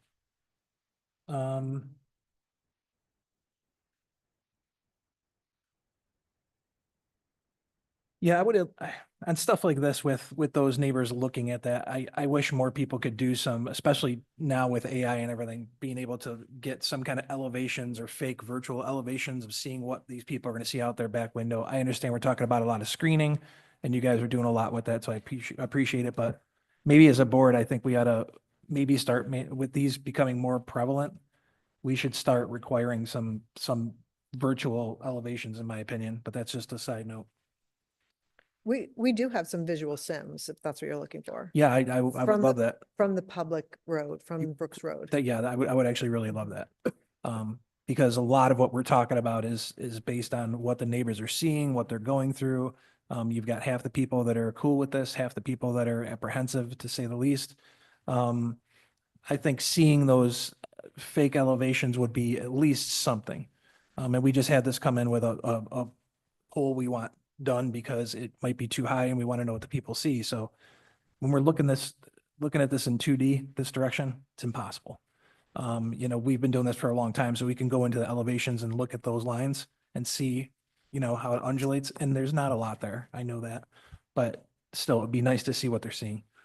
And we already talked about this. If we can hide some of those transformers or whatever the heck's going on those poles in the permanent road, I would really like to do that for that western home. There can't be any screening on the poles. Not flag on the poles, I mean, on that part of land that's well off of that, in between his house and there, maybe even on his land or their land. Oh, you're talking about the neighbor on the, Yeah. he actually, I have to say that he has mentioned that he enjoys being able to access the horse pasture right there. So he probably isn't going to want like a solid row of anything. Yeah. He wants to be able to access That, to and that's see the great. And horses. yeah, and if that's his, if that's what he or she wants to do, cool with it. But also, I'm not sure if they're aware of what the supervisor just showed us and what they look like. It's quite an eyesore, in my opinion. So maybe you take a picture of the other ones that are on, what do you say, West Henrietta Road? And just say, this is what it's going to look like. Do you want any screening? Just a little bit. I think it's just a nice handshake to do, in my opinion. Other than that, I have nothing can else, talk to Mr. him. Chairman. Thank you. Thank you, Mr. Borkowski. Chair will recognize Mr. Eckert. Thank you, Mr. Chairman. You're welcome. I'm going back and I was actually sidebarring with Don again a little bit here. The landscaping review was commissioned to us by the town board, I believe. So my question, I think, stems from also Patty Brill's comment. Do we have the final landscaping plan? If this is still being developed, do we have something that we can vote on as requested by the town board? So, and it was, with that being said, was the landscaping from the conservation board, their comments addressed, and I didn't see those addressed on the plan that we have. Correct. Okay, We met with them not long ago and we got their comments, but it's being worked on. okay. Has a tree inventory been done for this project? They were satisfied with what we showed them with the trees in that hedgerow. They seem to be familiar with it. So we didn't provide a inventory document. Okay, They went through. They went through that in the meeting. When you say inventory, there wasn't an actual surveyor out there marking each tree. They made a judgment on the nature of the hedgerow and the types of trees that were in there. They were looking for heritage trees. right. You know, anything of significance, and they had the impression with us. I thought that was a requirement that we had of all these solar projects, was to create an inventory. So if that's, Well, Yeah. they did require a certain number of trees in the end be replacing every large tree that's coming down. And we well exceeded, they wanted 2 trees for each large tree over certain diameter. And I think we're closer to 3 trees that we're providing, you know, for the project. That's in their minutes or their draft minutes. They made mention of that, the number of trees being provided. We had identified 12 trees of a certain TBH, I believe it's called, and that, I think they want 4 trees per. And so that would be 48, but we already had 57 or 58 trees in our site, in our landscaping plan. So they were satisfied with that. And it does talk about that in the minutes, I believe. yeah, and I'm looking at them now. I mean, I noticed it says, it has about 177 new plants and clusters will be installed, or that I think was in where you stated the following. I didn't see that in a comment from the minutes that I have. I've got recommends removing, the aspens, diversities on those other trees. It gave a list. We'll agree to smaller calipers, et cetera, et cetera. So these are the comments and stuff that I was looking at based off of the Conservation Board review. But from what I'm seeing and what I'm also hearing, so that's fine. That clarifies, I guess, the tree inventory, but I can go back and I didn't watch the video of I'm sorry, they're not videoed. I forget. That's only the zoning board. But if the landscaping plan is still changing, that's what we were tasked by the town board to review and sign off. You did get an updated landscaping plan, didn't you? I have, yeah, I mean, I Separate have from a this. 2-page landscaping plan Right. that's separate from the set. That's Right. correct. Okay. Right, but does that address the Conservation Board's comments? And Right. I'm understanding that's no, not yet. We'll be adding to that. Yeah. So everything, what's there plus is basically what we've agreed to, and we're talking to the neighbors and just filling it in. Right, but I guess it also, right, it doesn't communicate yet all of the Conservation Board's comments. The changing trees, changing species. It does not change, it does not show the new species, correct? So, And they normally wouldn't, because you get conservation board comments, what, a week before the meeting or a couple of days before the meeting? That doesn't give the applicant enough time to address those comments. oh, I got So these. we usually handle those in the after planning board. We'll get a revised landscaping plan, which we'll review. Sometimes we'll review them with the conservation board. If there's a lot of changes, sometimes they go back, or sometimes we just do our own review of them. I thought I have dated October 1st.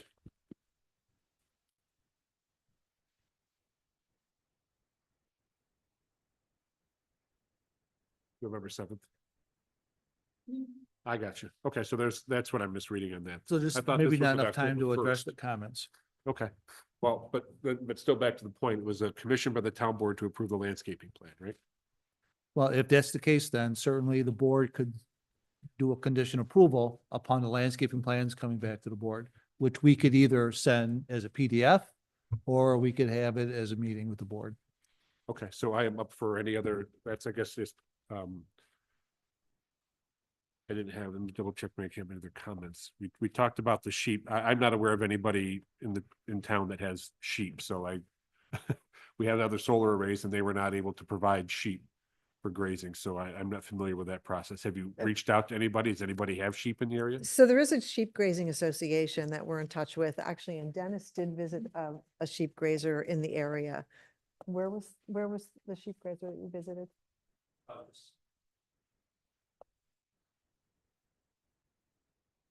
Yeah, so we're in conversations with a few local grazers. There's around, from our preliminary research so far, there's around 4 that are all about an hour away from the site. So it's just a matter of, they're bringing sheep to the site. They have to put it on a caravan or their trailer and bring it in. So it's sort of like there's a lot of negotiations and conversations regarding that. But yeah, so we've had discussions with 2 so far. Both have, preliminary interest. It's just a matter of, at this stage, the most we can do with it is making the most sound designs for the site to facilitate a business case for them to have their sheep on site. Okay. Can we get your name, sir? I don't know if we've gotten your name yet. Yeah, my name is Dennis Duffin, and I'm here with EDF. The other comment that I have, is there any planning for farming underneath the array? I'm sorry? Any plans to farm underneath the arrays or? Not at this moment, no, but it's not, it's, as solar projects progress and things get, people get more comfortable with it. One of the issues that sort of has come up recently is that if you want to farm under the array, you need much smaller equipment. So farmers can't use their, up until now, it's been bigger, bigger, bigger. And now if we're going to go into solar farming, it has to be smaller. So those changes all have to take place over time. Like there's probably not very many farmers out there right now with the small equipment that would fit. And also the turning, they have to come out one row, turn and come back down again. Yeah, it's not more row crops, but the solar farm that we have now is farming underneath the arrays, but it's not row crops. It's not machinery, but they're able to grow potted plants, lots of other things that obviously now are protected from deer and other animals since it's. Okay, I did hear about that. That's So right. yes, there are other ways, but it was, that kind of concept that I was trying to deal with too. So that was kind of the extent of my discussion items that I had, Mr. Chairman. So I guess my question back to the board is how we handle the landscaping. Thank you, Mr. Ecker.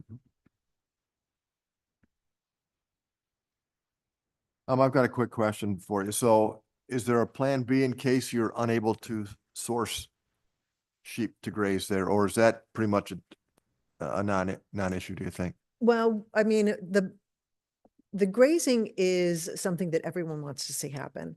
We can't guarantee it at this point because there's too many factors that are, still to be determined. Like Dennis said, it has to be financially viable for both the solar farm as well as the grazer. So there's a lot of negotiations going on. It is getting very popular and people are overcoming the hurdles. But right at this moment, our plan would be normal vegetation management, which means mowing 2 to 3 times a year. Okay. Right. Okay, good. That's what I was looking for. Thank you. Can I just elaborate, just to go back to your point with regard to agriculture under the arrays? I was involved with a project 4 years ago where we were looking to do that. And in the end, what became the biggest concern with the town engineer, this was down the southern tier, was, you know, we're selling this from a hydrology standpoint. We've got good vegetation, and the hydrology, once the water hits the ground, there's a matrix of vegetation that's, you know, holding that water getting in the ground. When you start having operations where you're disturbing the soil, it becomes a bigger concern. And this site isn't a dead flat site, which I think it's more possible with a flat site. But just keep in mind, even potted plants, like we've heard of that before, there's operations in there that are matting down, they're changing that matrix that we rely on, the vegetation beneath it, with the concerns that there are with, you know, the sheet flow of the water off the panels. So it's just something to keep in mind. Maybe there'll be a solution someday. Maybe there's some kind of a fabric that can go down that, you know, has the same impact, but that's always a challenge. And the project I'm speaking of, that was kind of where it went. The engineer reviewing it wasn't really, even though everybody was enthusiastic about going that way, they were actually going to plant chokeberry and harvest the berries in between the rows and make the rows wider apart. But with the equipment and whatnot, and the impacts to that vegetation, it kind of was counterproductive to what the stormwater calcs were saying. So Okay. it's just one of those things, it's an oversight, you know. Well, and I want to be clear on my basis for that is I'm all for it. I mean, I would be all for the farmer, again, doing something else with this property, being able to farm something or, again, have some other income. There are lots of other, you know, grants and funding out there, or abilities and testing even for a lot of ability to farm and continue to do this. This is, again, the large scale solar arrays are in these farms to help keep these small farms viable, period. So any other ability to keep them viable is a benefit. So but looking at that in case that is any other infrastructure that needs to be installed ahead of time, or again, further spacing, if that's been addressed, I'm all for it. Right. Also, Mr. Eckert? Okay. Mr. Martin, any comments from the engineering? No, Mr. Chairman, I did meet with some of the residents who had concern about drainage. That was one of the comments that I had in my review letter and also on the plans. So certainly if you have any questions after reading those, you can contact me directly and we can kind of tell you what we were thinking of. But we are concerned with some of the drainage down site, even though I know the vegetation is going to take up a lot of that drainage, but the more we can take away from some of our problem areas, the better. We did add the swale along the eastern edge. You know about that, right? Okay. Yeah, we might want to carry that a little bit further south, Mhm. but we can talk about, it's in my marked up plans here. Yeah, Luke will give you in a few minutes. In our office, Michelle Borton, the civil engineer that's working with another engineer in the office with that, they're working through the comments, and I'm sure they'll be calling you just to kind of go cursory review over, you know, what our comments are going to be. Sure. You know, and we just want to, you know, I think everything's achievable. It's just coming to a meeting of the minds and maybe a clearer understanding. So, yeah, you can expect a call as we develop them and have a preliminary discussion. Right, understood. That's all, Mr. Chairman. Thank you, Mr. Martin.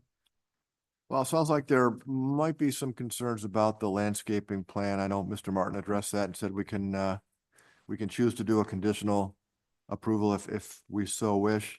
You know, sounds like they've had good communications with the neighbors for the most part. So I'll throw it out there and entertain a motion at this point. Anybody would like to make one?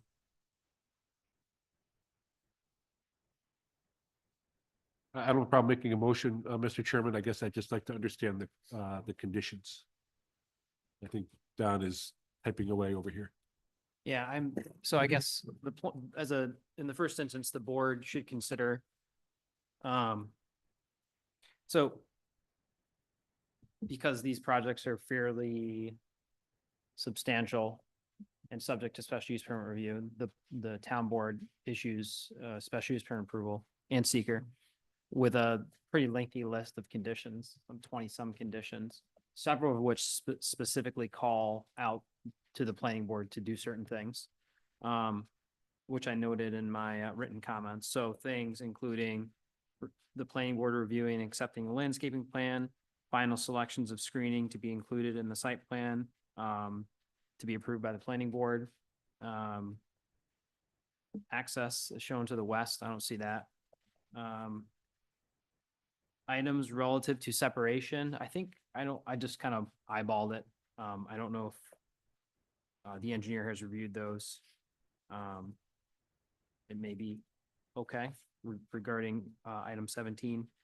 Stormwater to be confirmed by the planning board, and the limits of tree clearing to be established, specifically established by the planning board. So there's a lot of items sort of out there. I don't know personally if they're all addressed to the board's satisfaction. Relative to the tree clearing, are these the limits, the ones that say clear and grub all trees? And then there's a shaded area on the overall site rules and erosion control plan. Are those the limits? That's correct. So nothing's being removed except for what's shown in that Correct. shaded area, correct? Right. Right there. Yep.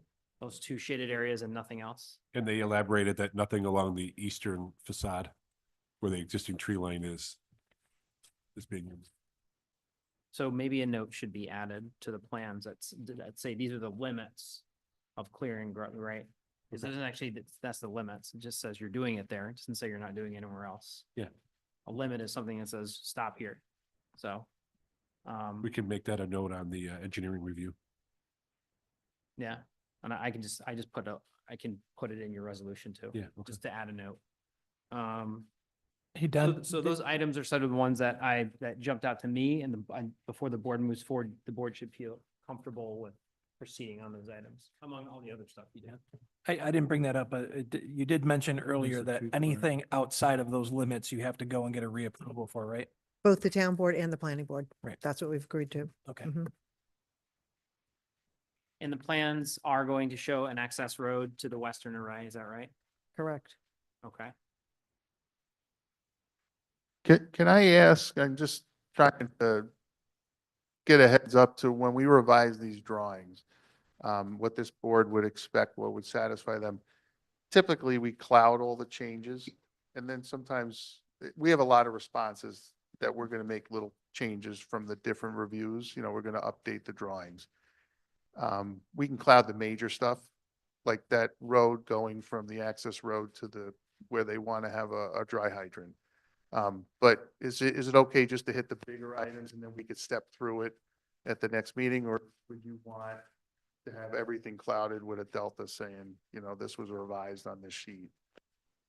I ask that because sometimes there's a board that doesn't appreciate all the clouds, it's more confusing for them. Like you would cloud it for a contractor to see changes for them to reprice something. You're aware of what to expect, and we can step through the changes we made. Keep the drawings nice and clean and clear, if that's okay with you. We could put a little delta next to the changes, but I'm just asking whichever way you'd like it. Just don't want to have confusion. Yeah, and I'll answer that question, Thank Mr. you, Mr. Chairman, Martin. since I'm the one that's reviewing it. Mhm. Typically, we want a nice clean set when we sign or sign off on them. You get the signatures from town staff. And then after that, sometimes there are changes that are made. At that point, it's beneficial if those areas are clouded Okay. or identified in some way. Not required, but it makes our job a lot easier when we're trying to compare. But up to that point, I don't need to see any clouds or anything like that. Okay, so, you know, I was thinking like a change that you would be reviewing from the standpoint of the site arrangement and the SWIP. We're adding a No. little section of pervious road. You're gonna see that. You're aware of it. You'll see it and you're okay with that. Been doing it for a Um, long time. Because there's a lot of little things, you know, that if we update, all of a sudden you see all these clouds and it looks like we're putting trees all over the drawing. And that's my concern. I just want Yeah. clear communication. I think for the contractor, the clearer that you can make the drawings, the better. And up to the point where after we sign them, you know, to me, that's when the contractor should have those sets plans or the approved plans on site and be working off of them. But no, to answer your question, the cleaner the drawings, the better. But then it's after construction that starts, if there are changes, and that's the point, to use a cloud or some type of identification. One example is there's gonna be a lot on the drawings with regard to the SWIP requirements of the contractor to be Mhm. clear to them. And Yeah, that would be, you know, a bunch of notes being put on there, and I'm thinking for your review, you're making it clear, you'll see that, you'll be expecting to see it, and you'll see that it was added. Yep. Okay, thanks. Mr. Young, did you include the town board's, requirements in your resolution? They're also in my comments, Mr. Chairman, Comments, they're addressed in the comments, okay. which are part of the resolution. Yeah, Okay. so his comments, or the engineer's comments are part of the resolution and the board's comments are part of the resolution. The reason I brought up some specific ones is it becomes circular. The town board says, make sure you do this planning board. And now the plan, unless of the, right, and so the planning board says satisfy those conditions of the town board. Well, the town board's pointing to you to satisfy those conditions. That's why I brought those. There's a few of them. 4 or 5 of them that the town board specifically says, planning board, do this during your site plan review. Those are the ones I mentioned in my written comments and tried to reference tonight, so. Okay, Do you suggest we go one by one through those 5 that we haven't addressed? We don't have a final landscaping plan. Do we want to? Well, Take- we could make that a condition. additional. Right, We should so- also answer the other 5 things we're missing. Right, but I don't, I mean, we don't have a meeting in December. Well, yeah, well, I was gonna save that to last, but thank you for stealing my thunder, is right now, there's no applications for the December meeting. So do we want to do a review of the landscaping plan, you know, internally? We just want to do that via an email and a PDF. So I think that's what, yeah. I mean, if you're satisfying, the planning board is voting to approve something, that should be done at a meeting. Unless you're delegating, unless you delegate it, like a lot of the. To the town plan engineer. changes, you can delegate, but in this situation, the board specifically said, planning board review this. That's what the town board said. So it's a little, they're very specific about that. Right? That we are to review the landscape plan. Okay. Sounds like something we can't vote on. I mean, it says, I'll just read condition 21. It says, as offered by the applicant, options for screening, whether vegetative fencing or a combination thereof, should be discussed with the respective property owners. And the final selections included on the site plan as part of the site plan review process conducted by the planning board. That's what it says. Which they are engaging still, and with some improvements to be made.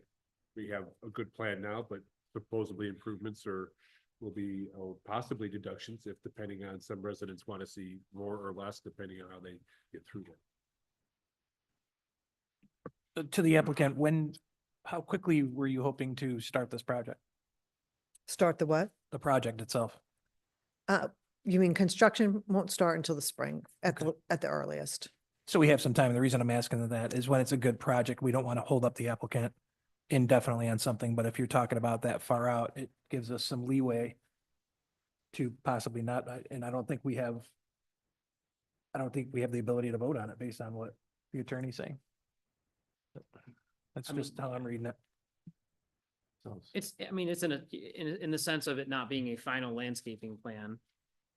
And none of them would be. There's no site plan that would be finalized prior to the planning board meeting, because there's always comments by our consultant and things. So, typically we've always handled them in the past, and maybe you're right, the conditions that make the difference, but we've always relied on myself or my staff to review them to make sure they do correspond to the conservation board's comments as well as the consultant, in this case, Stantec consultant.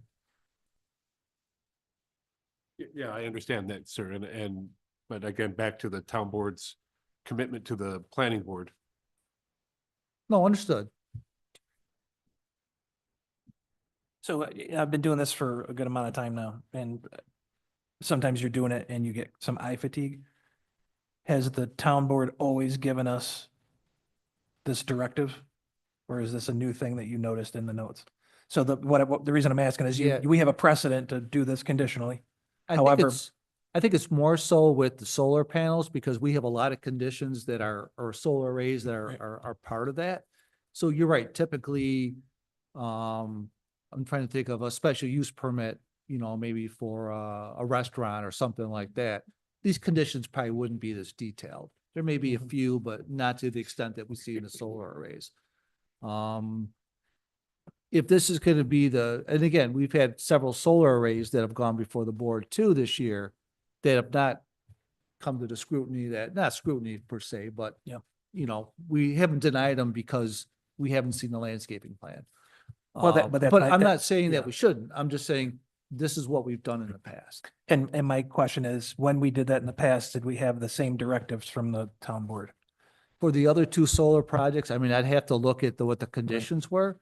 But I'm not going to say it's a cut and paste, but certainly we use the conditions from other solar projects Mhm. to develop these other conditions. Yeah. So if I were to guess, I would say that the majority of the conditions that were approved by the town board were also part of previous applications.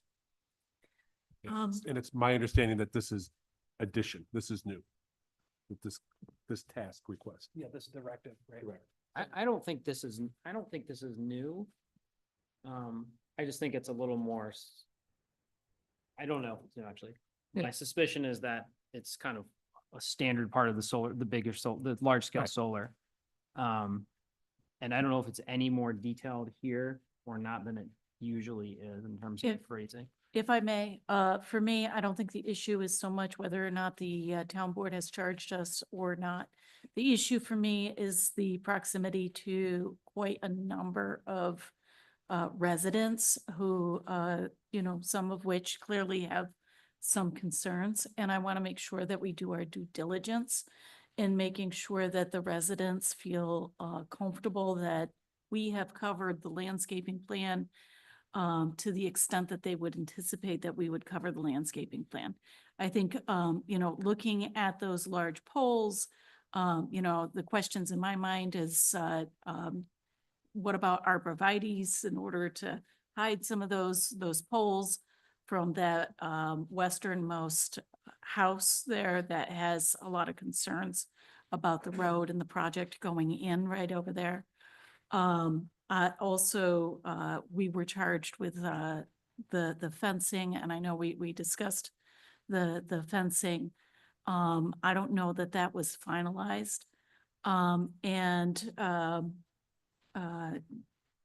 We also discussed the elevations and having some visualization of what it was going to look like so that, again, the residents might feel a little more comfortable with the project that was going in. I guess for me, I would prefer to see a more detailed landscaping plan, given those things, regardless of what the town board has charged us with. And I'd like to have a good understanding of the type of fencing that will be going in around the project. I would like to have a good understanding of what the conservation board, what their comments were, just so that we can take that into consideration. And if it's possible to get those color elevations, I think that would be something that would be good. If it's not possible, it's not a deal breaker. I just think that it would be something that would be really positive for the residents that are here and have concerns. Thank you, Mr. Faddick. Mr. Barley, did I hear that you'd like to make a comment, sir? Thank you. Rob Barley, Town Board. This board is independent of any other board, so I'm not here to tell you what to do. However, I have been at the meetings that we had over at RITN. Residents were there. Their concerns were addressed. I know they're still being addressed, as Kathy has said. The landscaping plan that should be put forth, I see it's not there. I understand all your concerns.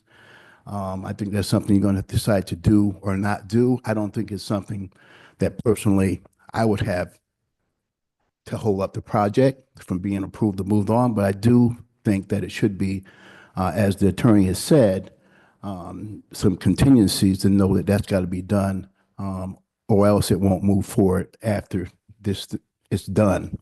I think that Chris, Mr. Martin is also on top of this also, but I understand the board's concern about things not being in the right place when you come up with a project like this. It's very large.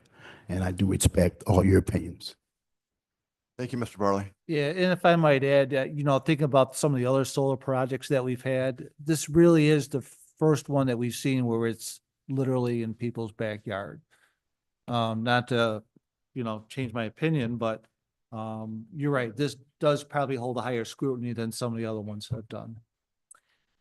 Can I just say one thing? That we will continue to work with the neighbors. I mean, if we install our screening and a neighbor says, I don't like it, we're going to work with them and fix it. I mean, you've made it extremely clear that you're very concerned about the view and that you want the screening to be appropriate and satisfy all the neighbors. And we'll continue to work with the neighbors, as long as we need to make that right. I can't say that what we put on paper today is going to be right for everyone. So we'll continue to work with them until everybody's satisfied. Thank you.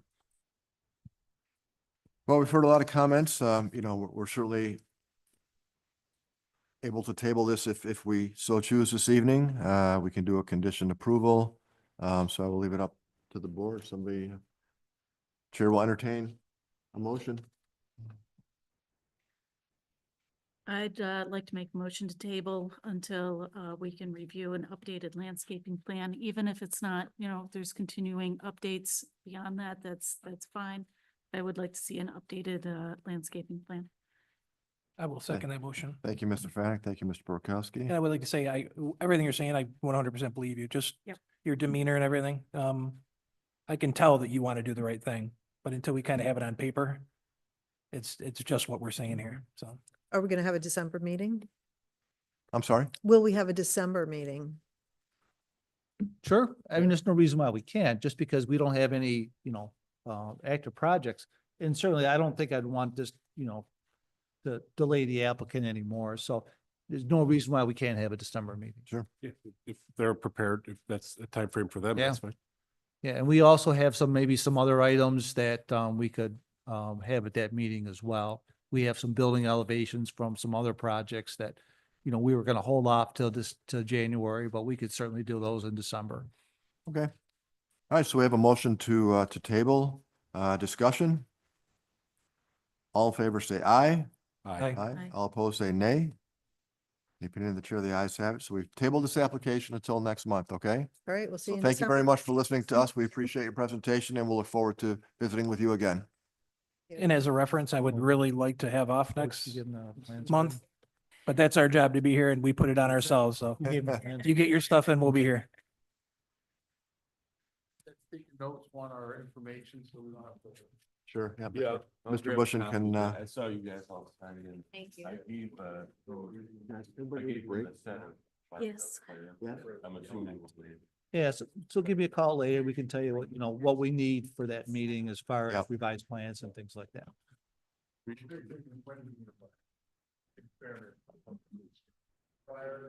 Yeah, at least 2 weeks prior, because we'll have to have our landscape consultant take a look at them. So, yeah, a week, yeah, I mean, with the holidays, that's gonna compound things. But give me a Okay. call and we can discuss it. Yeah, give us a call. Yeah, I don't know. I know it's.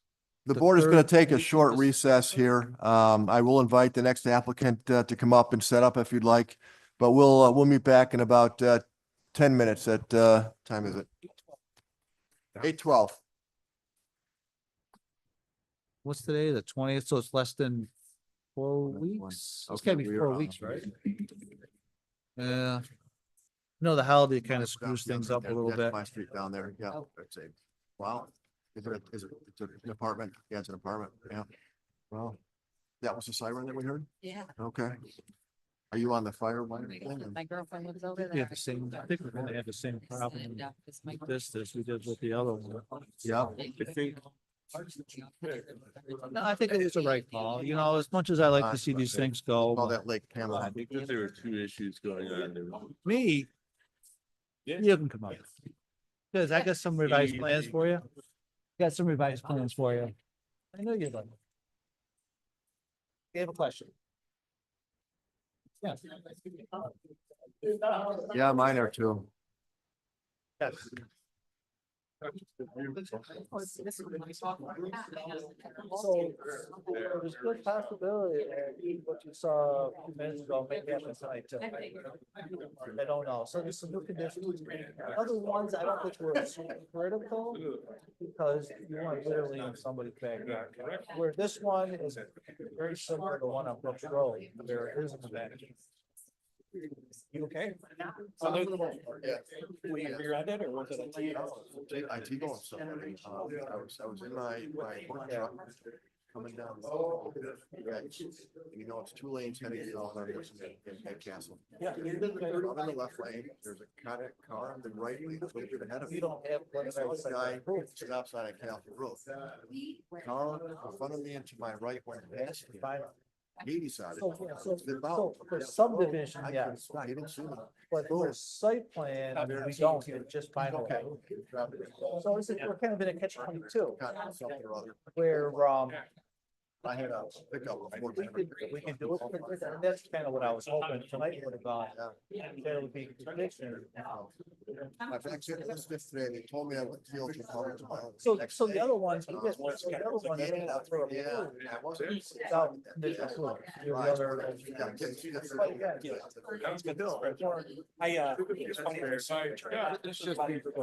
So, I'm sorry, there were conditions, but not for the landscape. Yeah.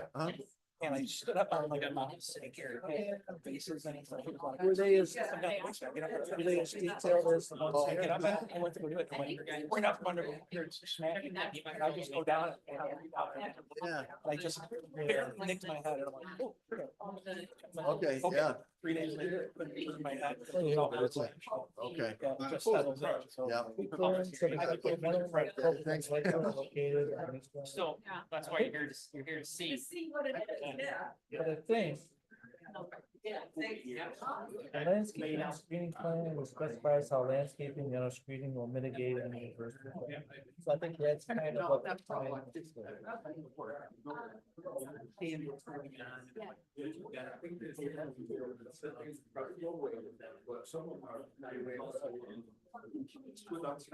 Oh. 20 years.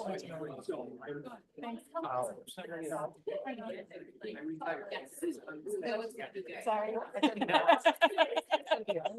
This is still so new. So, I mean, I don't think it's like, I want to say this.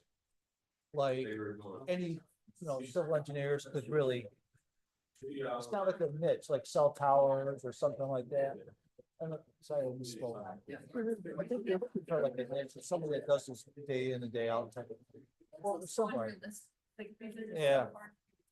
It's like name on your desk, you're like, Well- it's not gonna be. Yeah, and again, we can't. It was kind of chilly. We can't recommend, Bad here. but, from our standpoint, for us, it's easier because there's firms that do a lot of work in the area. They're familiar with what we're looking for. So it makes our jobs a little bit easier if they know, I think your signature approval line. Of course, a lot of it depends on the project manager too, or the project engineer. That can make a difference even within firms. But, I guess I kind of look for, somebody that's, and again, you do work in so many different towns that, somebody that we might like, the other person. Yeah. So, but to answer your question, I think we'll be better, I think. After some I think so too. But, you're looking for probably maybe a bigger size firm that pays off maybe some multiple offices in different areas that's big enough to do this. My daughter had her baby on November 4th. Or maybe I would look at, Thank you, Jerry. Their little boy. So the first one was a boy, too. So two boys. That's it, yeah. I wish I gave you some better advice. Thank you. But, My father has 15 grandchildren, there's 2 boys. I still think. See, our family's the other way. My parents have like 19 and Try then to look at it's the like two. conditional, they balk at that, then Please. we'll see you in December. Yeah. Do you have enough, so with your lease, do you have enough time? So I have A lot of them go back Yeah. for approval by the end of the Thinking year. about the tree cutting, they say they don't, what if you go to the site and you found out that Oh, they've got Well, I've been down Yeah, this road they said before, they but were- I have to pay attention to that particular. I think I know where the horse. They go outside and certainly. And they let you review. There's supposed to be a relation. They find that they cut something. And I would bring that What to the if they table. don't, and they go ahead and do it? I mean, can they get penalized or fined or? How many, Kim doesn't get any review of the planning board applications? What do you mean? My job. Are they interviewing for my job? Really clear. Not following. Is there a joke there somewhere? Is that why I'm not? No, that's why they have problems communicating internally. I think we've ever met. What? Isn't my So, position in you're the planning Victor, board nice to open? meet you. Oh. Yeah, I think you're up this year. Yeah, I'm just thinking, what? but they've gone out for Go ahead and applications. Take these Have other they? 6 Yeah. trees down. or I did not whatever. know that. Oh. I mean, They went and did everything. well, Blanket. to be fair, Development, Craig, I think they did right. it for all of these, Correct. but I don't see you. But, Yeah, I mean, but my point is, they don't, monitor that, right? Jim doesn't get to look at any of those applications that comes in. Yes, yeah. The applications come in already? gotten any notification that there Well, maybe that's in your favor, so maybe people aren't. Yes, okay, I know exactly, okay, I can picture that now, yep, I know where I it mean, is, you yep, know, yep, I've been sending that right. thing out to everyone. You and me both. Every friend, I don't care. You know Have what? writing a Yeah, time. Sometimes he does offer a unique perspective Yeah. that nobody else would think No, I of, think so. Mhm. Matt and I grew up together, so. Yeah, yeah, right, right, good, They have to. good, right, That's yeah, I don't know, they provided us with a lot of the views and things like that, but it just didn't seem, I don't know, did not seem to be quite what I wanted.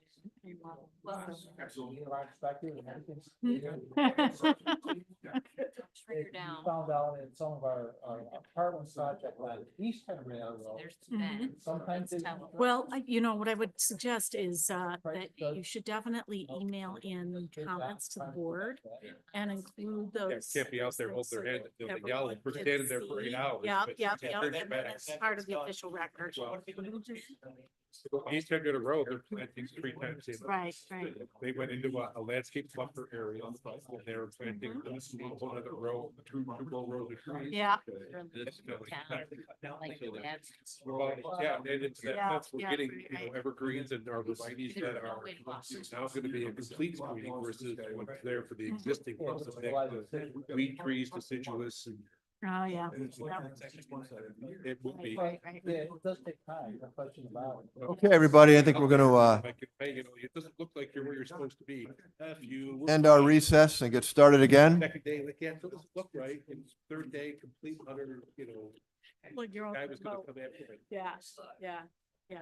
I would definitely, please do write an email to, as comments to the planning board, to the, send it to the town. I think Heather's. Good evening. Welcome. evening.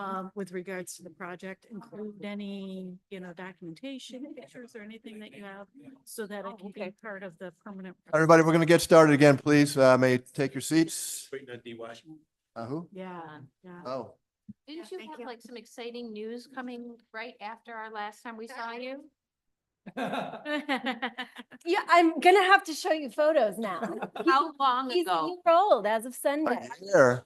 It's wild. Wow. 8 months or I- so. I think I was induced in. A few weeks away from, yeah. Where was the next? one? Yes, yes. No kidding. A Yeah, year- thank you for remembering. A year ago. He's a year, yeah. Oh, yeah, as soon He's as I a saw year you, I old. remember, me neither. yeah. Wow. Yep. Did you sleep yet? They are, I just got the report from Dad. Ah. Both kids are headed to bed, so fingers crossed, yeah. I will have, I'm sorry, I didn't realize our attorney was still wait, yeah. missing, so we'll give you. I'm glad to talk about my baby all you want, but until he comes back. Boy or girl? A boy, Glenn. I know, Great. right? Absolutely wild. There he is. All right. He's having a sidebar. He was having a doctor-patient confidentiality meeting. There. Mr. Young, now we can start. Who's the doctor? Who's the patient? Okay, well, thank you for your patience. The floor is yours. Thank you. Thank you, Chairman Gruner. Thank you, members of the board, for an opportunity to present to you tonight. I think, as we discussed, we've been here before, but wanted to take a minute to reintroduce GreenSpark to this board ahead of diving into detail on the Martin Henrietta Solar project. My name is Brooke Mayer from GreenSpark Solar. I'm the commercial development manager there. I'm joined by my colleague Mia Morgillo, who is the project developer heading up this project on Martin Road. Just a brief introduction on our company. So GreenSpark is based in Ontario, New York, right across the county line in Wayne County. We have been in business for 22 years and counting. And in that time, we've installed over 200 megawatts of solar across our residential, commercial, and our large-scale installations. And we really pride ourselves on providing a local, cost-effective, reliable source of clean power, really focused here on the greater Rochester region. We are a certified B Corp, which means that we've gone through an intensive certification and are subject to an annual reporting process demonstrating that we prioritize people, planet, and profit equally. So that is part of the B Corp mandate, and we really stick to those values, and they really inform the work that we do every day.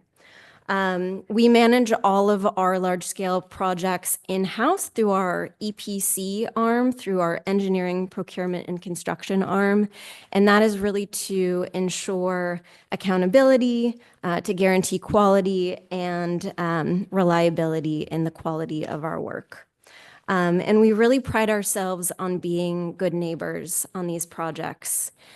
So our business model is not just to develop these projects, but to develop, to design, to build, and then operate them at the end of the day in collaboration with our financing partners. So we really pride ourselves in being the boots on the ground partner for the lifetime of these projects. And we look forward to being a good neighbor and a good partner for the town of Henrietta. So we have been here before. This is actually our third site in the town of Henrietta.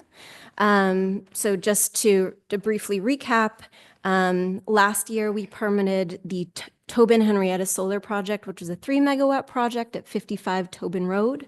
And then secondly, the Lehigh South projects, which are 2 co-located arrays off of Middle Road, but on a landlocked parcel just south of the thruway between the Lehigh Valley Trail and East Henrietta Road. And so all told, Tobin Henrietta is a 3 megawatt project, and then Lehigh South is another 5 megawatt project next to a 1.8 megawatt project. So Tobin Henrietta, we are working with Chris to get that across the finish line with the final site plan review and submitting our building permit application with the intent of starting construction in the first half of next year. Lehigh South, a slightly more complex project for a number of different reasons. We're continuing to work through the details of those with the town. So really pleased to be here presenting the Martin Henrietta project. And with that, I'm going to hand it over to Mia. Thanks for having us. Hi, how y'all doing? Hello again. Good. Hey, I know we did preface with this already, but I did just want to say it is surreal to be back here a year later. And this was the first place I ever went to permit a project. So it feels really great to be back. Feels like a nice warm hug. So as you know, this is a 4.5 megawatt AC project, covers about 22 acres of the 140 acre parcel. We did already see the conservation board about 2 weeks ago, and then we followed a very similar timeline to the project before us. The town board for our second board meeting last week, where we got approval for our special use permit and also got a negative declaration on our seeker. A few of the comments to come out of that, specifically at the conservation board, we wanted to switch out our seed mix Right now we have a Fuzz and Buzz. This is what we do typically use. I know it is a funny name. But it is pretty standard among solar arrays to use when you're trying to have a good pollination mix. We were asked to do something a little bit more native, so we're looking into, we had a few that were recommended to us, showy northeastern mixes, so we're going to replace with that. Oh, another accommodation that is coming out of NISDAM, not the Conservation Board, is extending the staging area and adding a topsoil stockpile. So you'll see the current staging area doesn't quite reach the road. We're just going to extend that out towards the road. It's just a NISDAM requirement so we can meet their guidelines. Out of the Conservation Board again was the road stabilization spec RD22 from the Town of Henrietta's website. We are adding that as well. Now, there was a bit of conflicting review between the Town Board and the Conservation Board on tree types. As you saw with Tobin and with Lehigh, we're open to suggestion from the board, from neighbors. Who you want us to work with is who we'll work with on that. But originally we had presented the arborvitae. The Conservation Board had some concerns about deer. They suggested the eastern cedar, pine, and balsam. Then it came back to the Town Board and they said arborvitae do great. So I leave to you, to your recommendation. I know we also have neighbors that would love to have some input on this, specifically those to the east of the project. We were able to walk that property actually today, we meaning me. And we decided that it would be great if we could share some suggestions on some trees we could plant alongside their property to, you know, obfuscate that view.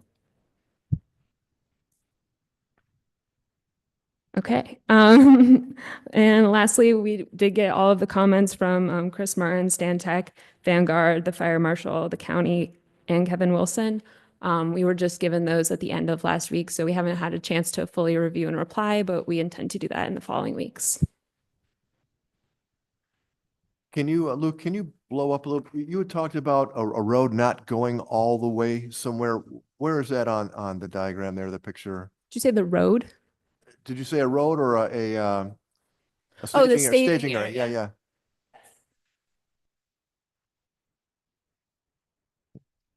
The distance between the staging area here and the access road, NISDAM had commented that that could lead to compaction of the soil because we have that going back.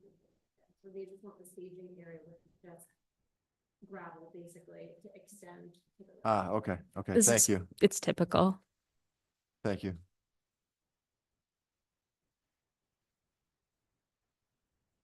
All right, well, we'll open up to the board and I'll begin, Mr. Eckert, with you this evening. Thank you, Mr. Chairman. You're welcome. I think some of the comments from the previous, I think we have more addressed on these plans than we did before, but I'll let the board also, chime in on that. I want to be cognizant that we treat, both these solar projects the same. As far as the arborvitae comment goes, I would tend to lean more towards the Conservation Board. Sure. When it comes to that, especially since they're going to take into account also what the neighbors want. Yeah, absolutely. So, and the certified arborist, the town certified arborist is on the Conservation Board. So, I think the term arborvitae might be used like minivan. There may or may not be 100% understanding of what we're trying to do there. Sure. And not to mention the project will require a 3-year guarantee.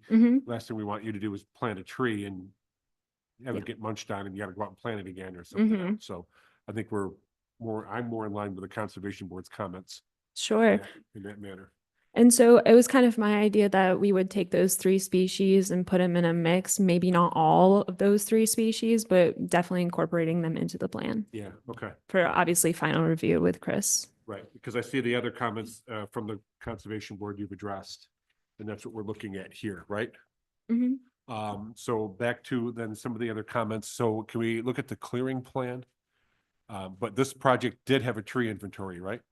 No, so what we did with Tobin is we came with our generalized one, like you see here, where it's just shaded. That's 1.12 acres of Okay. that's shaded for clearing. The majority of that, just like over at Tobin, is scrub. Okay. And so what we did is we adhered to a DBH set by Chris Martin, went out and did the survey after approvals, came back, submitted that survey. Yeah. They looked through, it included species, DBH, and based on that, that was the tree replacement quota. So set by the Conservation Board, it was either our limits of disturbance, 8 trees per acre, Okay. or 2-to-1 replacement, whichever is higher. Yeah, but so that survey was, in a sense, I mean, I guess that's what I call a tree inventory. You went out and surveyed, noticed what was there, right? Denoted it was scrub, Sure. nothing else heirloom. We do have a few that were called out. You'll see like in the middle Yeah, of our clearing plan, there's a few, like I think there's cherry there, maple. But then like you'll see those full shaded areas, those were just generalized. So not everything that's in there, the majority of what's in there is not like a good hardwood, a strong hardwood. Right. It is scrub, but we would specifically call out those trees to get like a fair replacement number, like an accurate measure for you. Yeah, and it usually, the heirlooms usually fall on the property lines, the hedgerows, the separations between farms. I mean, that's usually where you get the 100-year plus oaks Mhm. and stuff like that, not down a center drainage swale. Yeah, and the majority of that grew up. I did have a conversation with Bruce about it, and he said Bruce Howlett is the owner of this property. And he did say that, they just kind of stopped mowing after a while, so it's just kind of grown over from that. Yeah, he went back there 4 or 5 years ago and cleaned out a bunch of scrub too, from what I recall, back when the Mhm. Howlett Acres project was going on. So, Yeah. Again, that would have been, that. So the red limits there are the clearing limits Yes. that are proposed at this point. Mhm. Okay. And then does that also match the fence line? So like, my Mhm. point more towards the southeast or eastern property line, is the fence line going to delineate that clearing limit? No, so you'll see that the limits of disturbance are slightly outside of the fence line. Okay. And that is just because of the shading, like it is on that eastern side. That is where the sun is Okay. going to be doing quite a bit of damage shading wise. So that is why it's a little bit more intensive over there. Okay, so at least from the fence line, there'll be a way to take a measurement as to the clearing limit or Yep. something along Mhm. those lines, so we can denote that. So if there's changes, we know what to, Sure. we can denote what's changed. Absolutely. Okay. Because the center is the center, that's, a complete limit that's defined internally. And then the only other like property area, I think, was the northwest, right? The northwest? Yeah, is there a little corner up there? Oh, for clearing. Yeah. Understood. Yep. And that was Can you a go back to request made by the clearing town. limits For me, I don't. Yeah, that one, there we go. So, yeah, just a very small corner, very northwest corner is the little red triangle, is that? The roadway. Just the roadway, okay. Okay, so that'll limit, and that will be inside the fence as well, then. Mhm. Is the road there? No, the road there is The outside road's the fence, isn't it? outside the fence. Are you talking about clearing, Yep. the tree clearing triangle? Yep, right where he's. Sorry, I'm like, can we go back and forth? Can we go back to the clearing, please? Yeah. Thank you. So we also, yeah. Oh. We also have clearing in the ditch there. Yeah, the ditch is okay, because that's kind of defined either side. Okay. So it's just, I think, important again to denote what, how do we tell what's been cleared in those kind of spaces? Sure. So if it's on the fence line or if it's a limit off the fence line, we can measure and we can tell what we're looking at when we're on site. Okay. Yeah, we'd be happy to provide that. Not, I mean, how many acres of clearing? 1.12. 0.12, okay, not a lot. No. Yeah. And because of the replanting ratio, I mean, what we have currently on our planting plan is likely not going to cover that. So the additional plantings that we would put towards that eastern end to accommodate the neighbors, that's kind of where we're thinking for the majority of the other replacement trees. And if I recall from the town board meetings, you've already met with all the neighbors and received all their comments, or is there still more to do? So I haven't received comments except from one neighbor, and we did like go walk the property today, and it went well in my opinion. And other neighbors I have handshaked, I have door knocked. That was a state historic preservation office requirement, was that we got photos of any homes that were built 50 plus years ago that bordered the project. So not every single neighbor, but the ones that would answer their door and that are bordering. Yeah, and that's, I guess, my understanding is it's progressed. There's a lot of, you have input. Yes, absolutely. Are we doing, so my sheep question, are you looking at sheep? No, Yeah, okay. not on this You're looking at project. a Pollinator or a nitrogen fixer? So right now we do have it's a standard, hold on, I have it written, a standard agricultural fence for our spec. I don't want that. I know you don't want that. We're gonna switch it over to a wildlife friendly one That's like what- we had for Tobin and Yeah, Lehigh. that's what the Conservation Board commented on. Yep. Yeah, okay, so that was my, only the comment. That was it, Mr. Chairman. Thank you, Those Mr. comments. Eckert. Thank you. Yep. Chair will recognize Mrs. Brill. Thank you. You're welcome. I live on Martin Road as well. Oh. So I'm really familiar with Lovely. the property. We are not certainly the spelling police, but I did notice a bunch of typos. I don't know if you're. Please. Okay, I Sure. got them all circled, so you can have my thing if you want. Yeah, absolutely. I would love that. We'll put it on the pile. What's worth, because I know a lot of times when we present, it says there's a lot of corrections that need to be, Does it say Martian Road? Because I might cry. say what? Does it say Martian Road? No, it. but Great, it's okay. through That's a fun one. Cottonwood and shrubby tree and Mhm. a couple of funky things that just jumped out at me. But Thruway, I thought that was important. Right on the front. That's fair. Thank you. Thway. Versus Thruway. Yeah, thank you. It jumped off at me, so at the first page, but there's a few others, and I'm happy to show you those. Perfect. So there's a house on the road that I've lived there over 30 years now, and I've just been in love with this house. It's number 370, the Whites. Says George White Trust on it. I don't know if I love that house. Loved it ever since I've lived there. I think our kids went to daycare or something together. You look very familiar to me. I don't know. But I've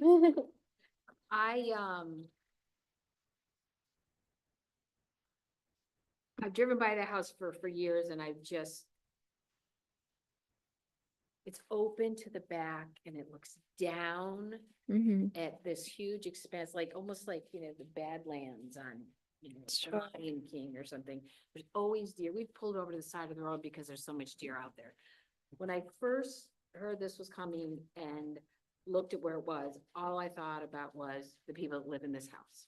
Forgive me, I don't know if you're Mr. Fletcher, I don't know. Yeah, that's what I'm wondering, I didn't know. It doesn't look like they have as much visibility, Sure. but I know the other house does. So my main concern about all of this was based on knowing that you can just see down there. There's no way to berm that. There's no way to Yeah. build evergreens that are gonna block that. So I'm curious to see how adding landscaping is going to be specific to this home. Sure. And he made a good point when he was talking about arborvitae's, and I don't know if it's specific to this, but evergreens would be the Kleenex Yes. terminology because an arb versus a spruce versus a fir Yep. versus a pine, and arborvitae's specifically, the deer like them. Yeah, and that's what I was saying. Like coniferous trees are typically the better ones because they keep their shape all year. When we're talking about screening. But yeah, I mean, we haven't talked before, but as with other neighbors, as with neighbors on other projects, we are more than happy to accommodate whatever screening needs you're looking for. Within reason, let me say that. You know exactly which house I'm talking about. Can you picture it from when you've been out there? I can't There's an sometimes, old yeah. barn that's just been falling Oh, wait, down. actually, yes, yes. I was out in front of your house today. Yeah, I believe so. They're right across. Mm. Oh, when I was handshaking, yeah. Yeah, Somebody without walking today. yeah. No, it is a beautiful house. I mean, I come out to Henrietta and I get a little reminiscent because this is like what I'm used to. But I understand it is different when it's close to home. And it's just, I mean, the one over on Brooks Road, it's flat. Yeah. You can put trees there and build it. I don't know what the difference is, but I venture to say this is her house and this is the field behind you, is that fair? And I remember Howlett saying he couldn't farm it because it was just too clay soil, it was too wet. Yep. It was too, all this, do you remember that when he was building Howlett? Farms and he couldn't farm certain areas, so I know it's a clay situation. I don't know about the drainage, but I venture to say. But, my main concern was the visibility for. Sure. That's all I got. Thanks. Thank you, Mrs. Brill. Chair will recognize Mr. Borkowski. Thank you, Mr. Chairman. You're welcome. I'm sorry if you said this. Who's the customer? Is this commercial or homes? So it is a commercial project. We do look for local off-takers. We were able to find local off-takers for our other projects that we did here. And when I say local, I do mean like local. So we do have to keep it in the same vein as far as the utility goes, but other than that, we don't have any sites right now. And just to add to that, typically we wait until the project is permitted to enroll subscribers. And I think the intent here would be, as Mia noted, just to keep it as local as possible. Whether that's residential or commercial would remain TBD, but we are certainly open to either. And I think if residential subscription is of interest, we can certainly explore that opportunity. Not that this applies to this application, but the last two, you had like a pre-existing client, right? So That's right. Yeah, right. Yep. That's Yeah. not the case for this one? Correct. Okay. Yeah. And I think that was just sort of the nature of that project. But I think more typically, we're securing that customer after the project is permitted so that we can deliver on that commitment. To echo what Mr. Eckert said, my biggest worry is the neighbors and specifically that south east quadrant, but it sounds like you're on that. And especially if it's kind of dumpier stuff, you're gonna end up net improvement, so I'm okay with that. That is the hope. Yeah, Yeah. absolutely. And, maybe Patty, as you were talking, I was looking at the grading and it's about a 40-foot drop from the road down. It is to the hill, right? huge. Yeah, Yeah. it is significant. So one thing would be if it's not like stuff's up on a hill, it will be below. So if you get the right screening, You will- just keep looking straight. Yeah, right. So it's a little easier to hide stuff that's that low, Mhm. I think. If you do it with the right stuff, but I'm not the landscape architect. So as long as we're making sure we take care of the neighbors, and it sounds like you guys are always amicable to that. So keep that up and I'm good. Thank you, Mr. Thank you. Borkowski. Mr. Liss, Thank you, Mr. Chairman. you're welcome. Did you get a lot of negative pushback from neighbors when this first got started? We only had one comment from the southeastern neighbor during our entire public hearing for the town board and seeker. So So we have two- no. We have two neighbors here with us tonight. We have three neighbors, Three well, four neighbors? technically. And they have not, you have not The southeastern neighbor is here well tonight, yes. accommodated, you were well accommodating them to what they need. I don't want to speak to how they feel, but if I They mean, seem to be happy. I've seen some smiles on their that's face. good. May I ask which house number you're at? 336, the square lot. There's only one lot that's at 90 degrees, everything else. Oh, it's right there. So honestly, the most impacted. Yeah.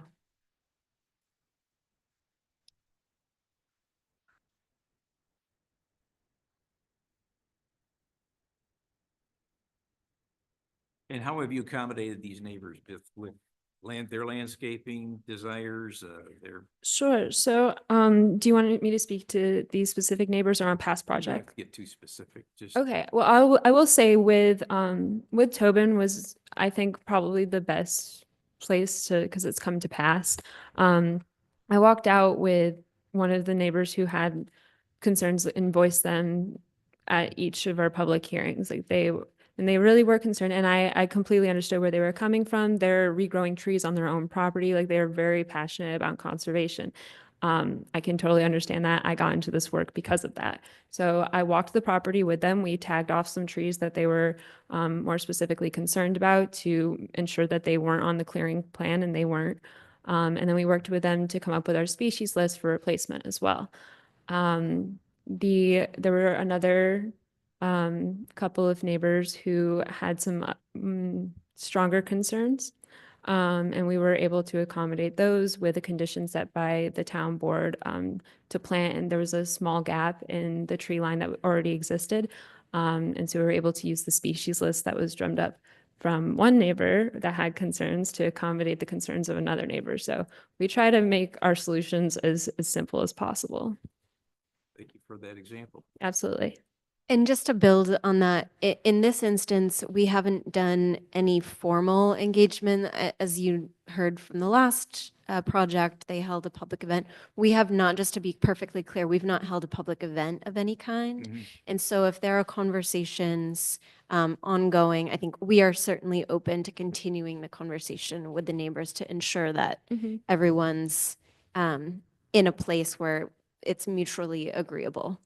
And I said this to the neighbors today, you know, we're a local business. We're not too far. If you want to, you're going to find us. If we're not answering, you know. I appreciate that. That's all I Sure. have, Mr. Chairman. Thank Thank you, Mr. Liss. Chair will recognize Mrs. Reynolds. Thank you, Mr. Chairman. You're welcome. I don't have any questions at this time. Thank you. Thank you. Ms. Safranek. Typically there's some sort of a dismantling plan or something Yes. along those lines. Yep. I was just wondering if you could speak to Sure. that, like what sort of disturbances are going to be there and how it is that you're going to replace and replenish the soil. Yeah, absolutely. So the decommissioning plan is pretty standard. It's why we have the topsoil stockpile is to replace. You want to keep the soils on site so that you can put them back afterwards. We don't have a ton of grading going on. It's mostly just on our road, our access road. You will notice, I did want to kind of speak to that difference. It is very different than the project before us where we don't have a temporary construction road. We just go through decompaction, which is pretty typical for any project I've permitted thus far. But our decommissioning plan, again, is pretty standard. It's very similar to the ones we submitted for last year, where you go through to replace to pre-existing conditions. And then there's a reseeding, sorry. So the project before, you mentioned that they had the underground electrical wires Yep. and things like that. Is that what you're? Yeah, it's the exact same setup pretty much. And that's more so like a utility requirement than our preferred choice as far as how the POI is set up.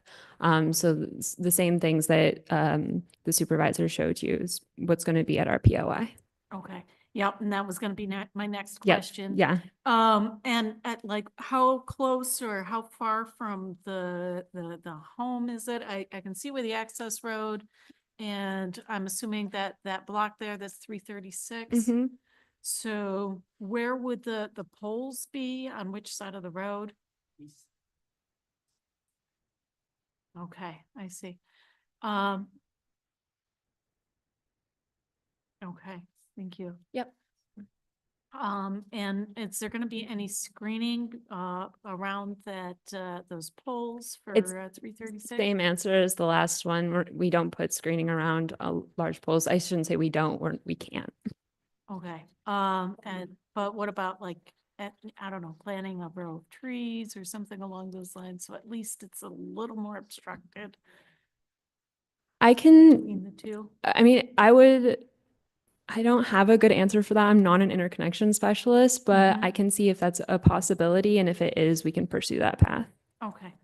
And just generally speaking, typically we have to keep a certain clearance from any utility-owned infrastructure. So that's what Mia's alluding to, is just we'd have to just adhere to our G&E's requirements in this case. Okay. Is there any chance of at least moving those poles to the other side of the access road? Just to give a little bit more space between that and the property? So I will say possibly, but not very likely, because we do apply for interconnection at a specific pole, and that interconnection application has already been submitted. Okay. We don't get that back, our Caesar back, until early in December. So I'm not sure, again, I'm not the interconnection specialist whatsoever, but I'm not sure which pole we've been assigned to. Okay. Thank you. Yes, And just to build on that, there is an existing pool across the street that we're tying into. Mhm. Typically, when we apply, you can potentially move it up to one span, so one pole away. So Mhm. we will certainly ask the question to see if that could be feasible. Okay, thank you. And, given what Mrs. Brill said with regards to the clay and everything there, I'm just wondering what sort of a drainage plan that you have Yeah. in place? Absolutely. So we did pursue a SWIP. There were no changes needed to be made. I know it is a requirement that you improve the conditions, but right now there wasn't any conditions to improve upon. Okay. So we were cleared there. Now, the drainage ditch that's up in the northern area of the parcel, we are currently staying out of. However, you will know in the conditions set by the town board that it does discuss us possibly moving into there. And if that were to change anything, you would of course receive the revised SWIP. Okay. Thank you.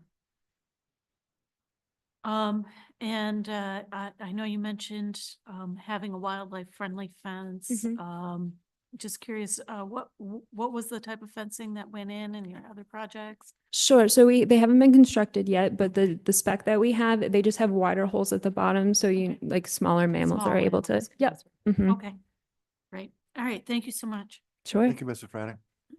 So Mia, you've not met with the neighbors that are in this room yet, is that correct?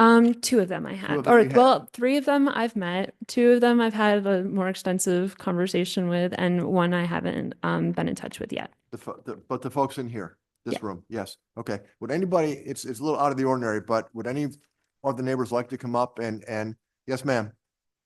Introduce yourself, please, and if you have any comments or questions. Hi, I'm Kathleen Eilers. This is my daughter, Frederica Eilers. We're joint owners of the property.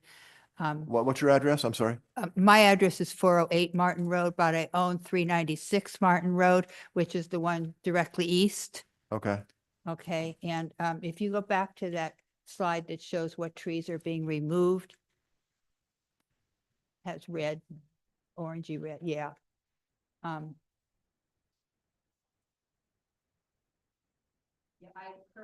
Can you come up front? We can't see that one, so we, Oh, the great. screen over here. Good, Yeah. good, great. Oh, right. Okay. I live right here. And currently, when I look out of my dining room window, which is right here, I can see most all of this. Even though there are some trees here and there are going to be more taken out. It's really good. I met with Mia this afternoon also.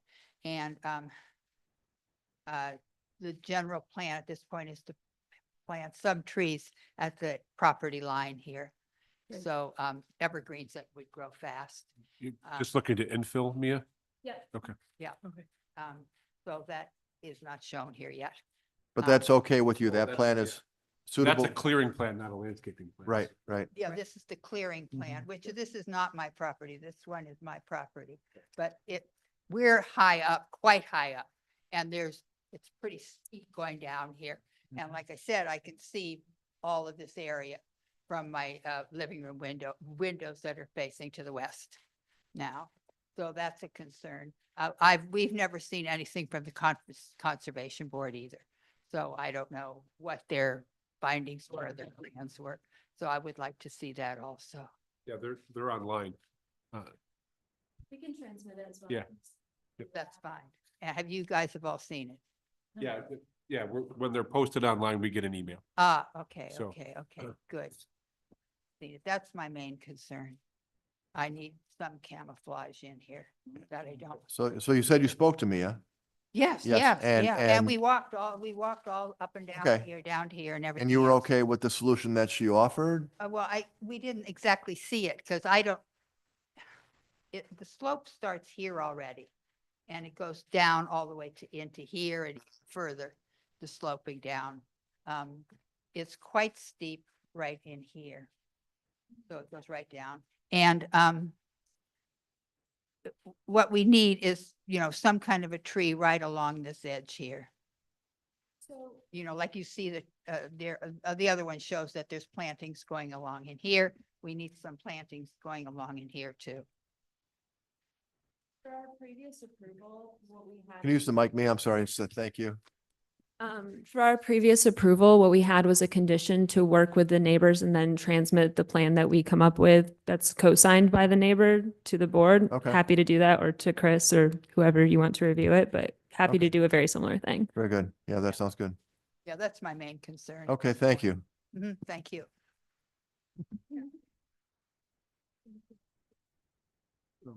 Would either of you folks like to step forward or?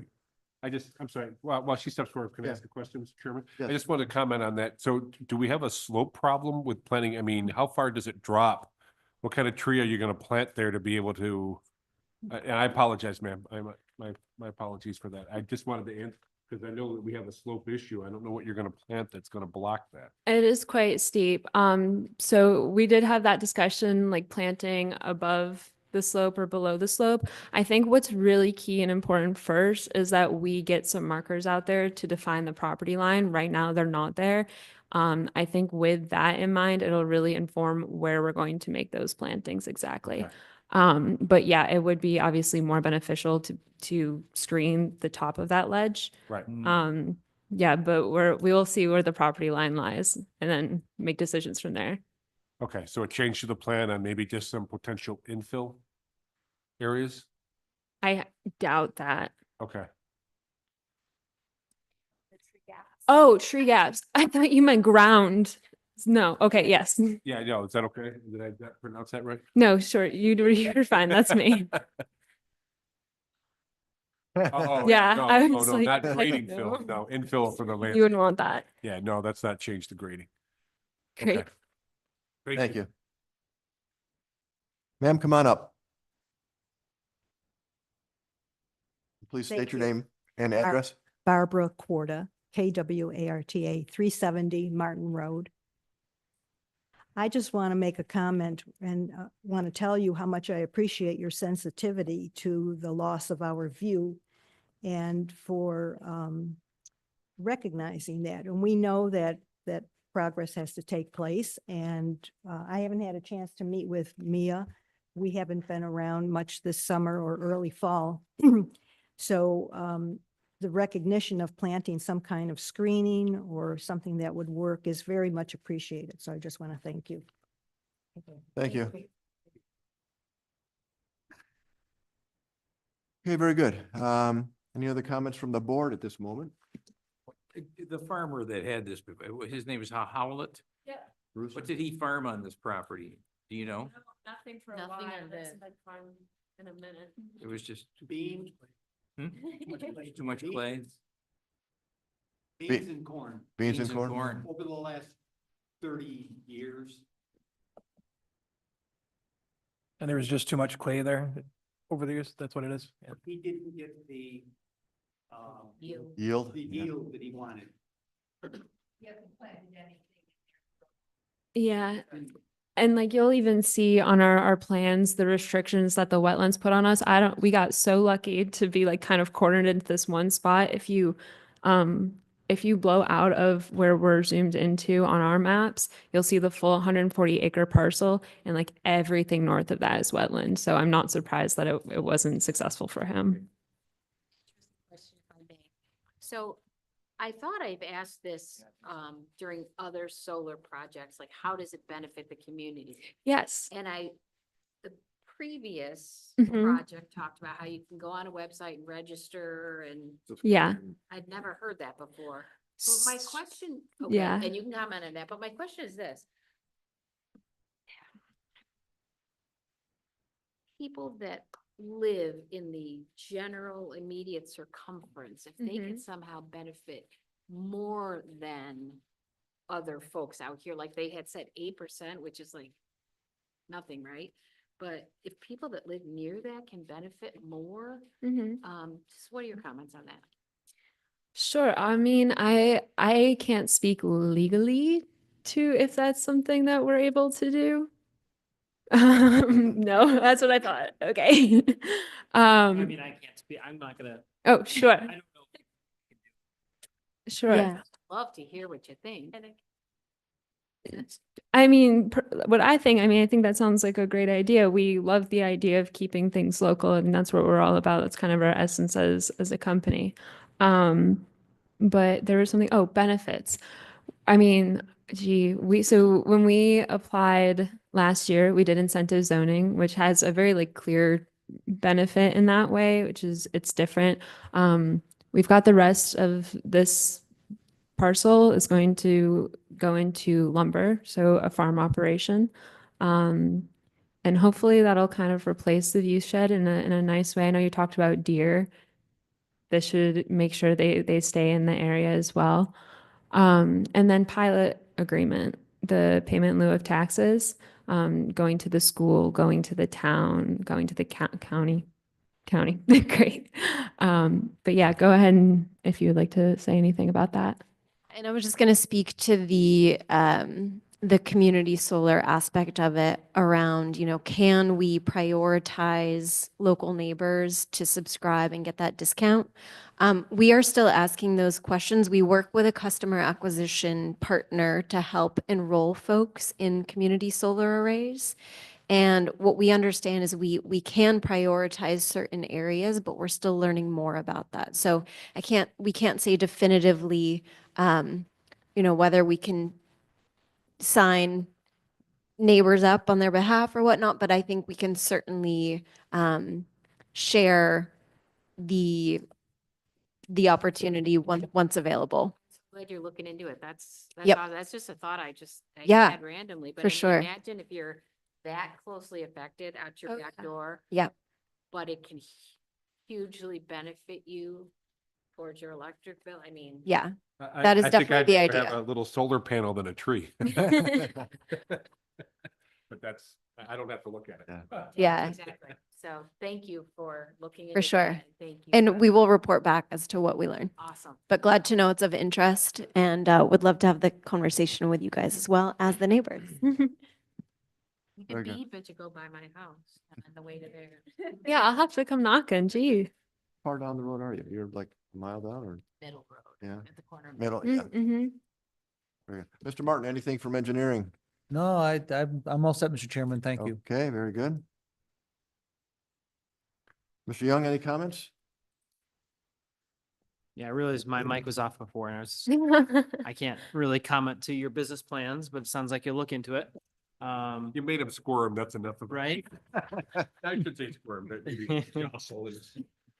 The similar comments to the last one, the board had a bunch of the town board had a number of conditions in its special use permit, a number of which pointed specifically to the planning board, similar conditions relative to example for landscaping. I think the tree clearing limits on this one is actually, I don't know if I couldn't see what the plan said, but Yeah. that kind of thing as well. And then there was a unique one here that seemed to be relative to wetlands and a water crossing from the building inspector that might require a change to the plans or some of the ones that I would highlight.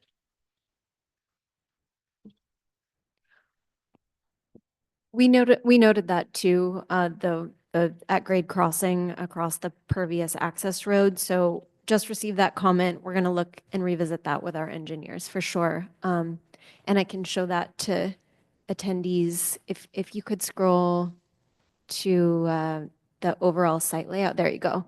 So that proposed surface water crossing is just right here on the access road. And that would just allow for sheet flow across the access road. And I know that response to those comments is also a requirement of our approval. And can I add in, that extension to the road is at the town's request, right? Yes, yep. Yeah, so the town requested that road so that it can access the drainage ditches to keep them clear. That's not part of their project, that's a request of the town. Those are project benefit. Project benefits. Sorry. Yeah, and I just was mentioning this to Mr. Eckert. In the same vein as the last one, I don't know if there's a finalized landscaping plan or how far along it is, or whether it needs any further review from the board. Yeah, and to that extent, that's why I kind of brought up Tobin with the similarity with the neighbors, because it was something that was decided afterwards, and it just came back to Chris for review. And again, since we don't have that official survey, we don't have a specific count in that same instance where it came back for review.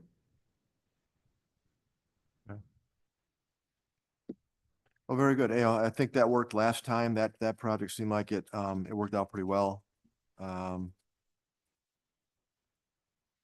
So just again, sidebarring with Don a little bit, just want to make sure we're treating both of these the same. And if we're going Sure. to treat them differently, that we have, justifiable cause and communication. To my point on this, again, whether or not Millie believes that she wants a view shed still, if we're going to hold those kind of comments, this plan set has a landscaping plan in it. Granted, it might need some adjustments to it, but we have a landscaping plan here to review, take a look at. The other one was an additional, it was two other drawings, but it wasn't part of the plan set that was sent into the town. And certainly, I think fewer neighbors as well. Fewer neighbors, Fewer they're neighbors. here, we're hearing from them. In that sense, into continuation of conversations that happened today, that's been, so. And also the previous applicant was 3 feet higher than the neighbors. This is 40 feet lower.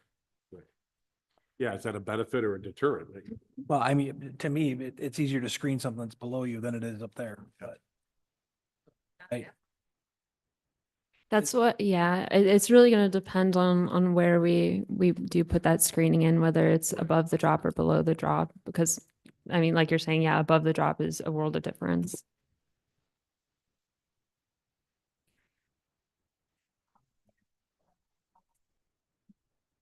I'm sorry, what was it? Well, that's what I was gonna ask, actually. What about, because I'm picturing, is Corda, is that what you said your name? I'm picturing her property and let's just say, forgive me, Kathleen's property. Mm-hmm.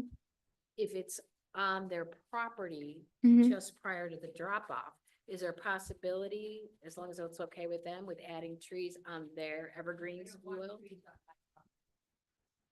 She does that, what? No, I know, whatever, it doesn't matter. Is there a possibility if the customer, the resident wants it, if they have a large enough yard or whatever, to put it on their property? Oh, Because yeah. otherwise, it's gonna be, going Yeah. down. Okay. We work to accommodate. It doesn't have to be on your property.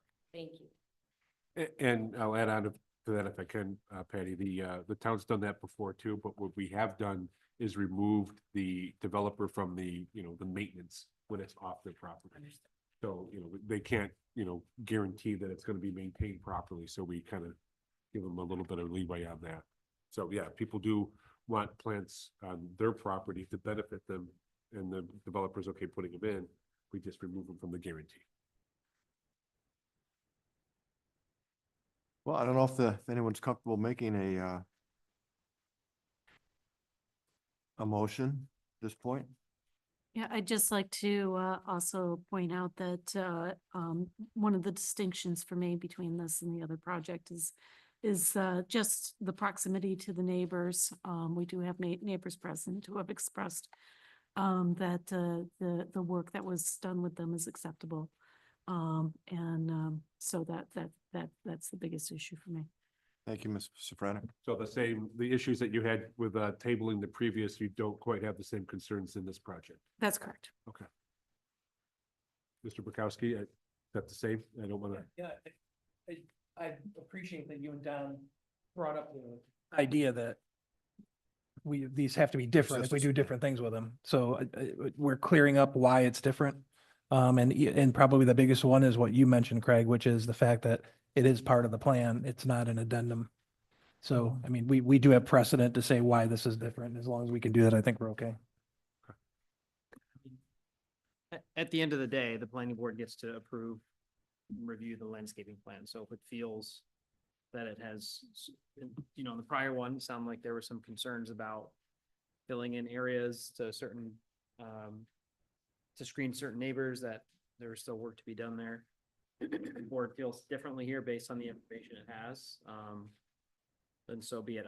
For me personally, I don't know that it matters that there's a different page for a landscaping plan, whether there's a different page or not. I don't know if that matters to the engineer. But Yeah, I don't know why that would make a major difference, but this one seems to have a landscaping plan or some sort of landscaping on it and screening. It's up to the board to review it and determine whether it's sufficiently fleshed out and finalized or not.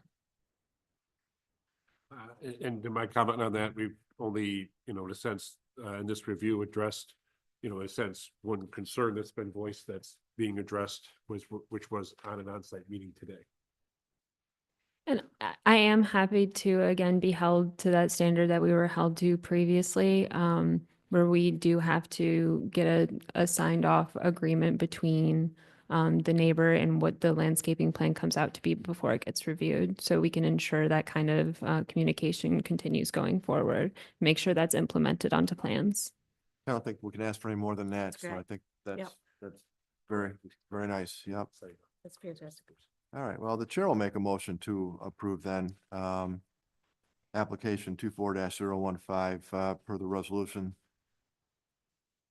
And including your commitment to work out the landscaping with the affected neighbors there. Absolutely.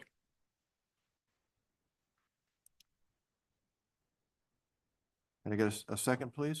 Second that for you. Mr. List, thank you. Can I clarify on that condition, Chairman? Yes, sir, Mr. Young. Is that condition in your comments already, Chris? Or Which one? Chairman, can you repeat that for the engineer? Did you want an additional condition in there or, because I think, Oh, yeah, so in my review letter, I do reference the special use permit conditions. Is that what you were asking, Don? So Mia just agreed to the prior conditions that were placed on the Tobin Road project? Yeah, on Tobin, we were communicative with the neighbors before. Willingness to get No, signed off those are not in agreements. my Yeah, comments. and you needed to get signed off agreements with the neighbors. I don't think it was a condition. It was just something we yeah, chose to I do. don't think that was a Yep. condition, and I Gotcha. would caution against that. If the board wants to have there be communication between the neighbors and for then the town to be able to look at whether the board's satisfied with that response, you should come back here. If the board feels that it has enough information now, based on this discussion, to approve the landscaping plan, subject to, any final revisions to be approved by the engineer. I think that's what it. That was did in the what- past. yeah. Is that essentially what happened, Chris? You signed off on the final? Well, I haven't signed off on it yet, but It's But still in the information progress. I will, Yep. yes. So as it stands, the practice and the way it's set up now is it's subject to, your final sign off on the landscaping plan. correct. So that's the way it would work. And the planning board chairman. Is that the way so do you just want to go forward as it was done for the Tobin one then? Yes, I'm comfortable with that. Yeah, so I think that's the way it's set up now, because it says you need to satisfy the engineering comments. And it says you need to satisfy the town board's comments, both of which point to the landscaping plan being finalized. Right. Okay, so we're all set. So I think what I'm trying to say is I think the resolution as written Will work. is okay. It just Okay. doesn't specifically call on the neighbors for the reasons I talked about. Okay. Very good. Thank you, Mr. Young. Okay, so we have the motion, discussion. All in favor, say aye. Aye. Aye. Aye. All opposed, say nay. Any opinion of the chair, the ayes have it. The motion carries. Thank you, ladies. Good to see you again. Nice seeing you. Thanks for your time. Looking Happy forward to working with Thanksgiving. everybody.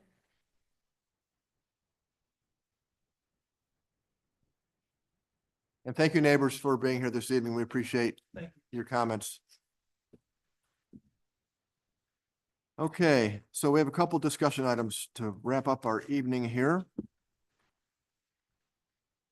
First one is Rivers Edge Townhomes subdivision. The planning board is to consider approving a 90-day, okay, that's a 90-day extension of time for application number PB 334.1 that was originally approved on December 19th, 2023. Project is located at 82 and 135 Lehigh Station Road in an industrial zone No. district with a mixed-use employment center overlay. It was 6 months, but Mr. Young had to correct that to 90 days. Mr. Young, why was that? Yeah, as far as I can tell, I think there was a little bit of confusion. Our site plan code allows for 6 months. Right. And our subdivision code points to state law, which allows for 90 days. But you can do multiple 90-day, if you wanted, So we could roll it over again if we, you could do 90 days if they come back and say, if they come back at 75 days and say we need more time. okay. And All right. I mentioned to the town, was Heather, I think, that if the town wants to look into changing its code to allow for longer timelines, it can certainly Mhm. look into it. Yeah, good catch. We should. In my Okay. communication with the developer, 90 days is sufficient. They intend to, with an email to Chris and I, start. Hmm. They want a pre-con actually in December to start in January, Okay. which is shocking, but yet the timeframe works. All right, very good. So Chair will make a motion to approve this 90-day extension. Second, Thank you. Mr. Eckert.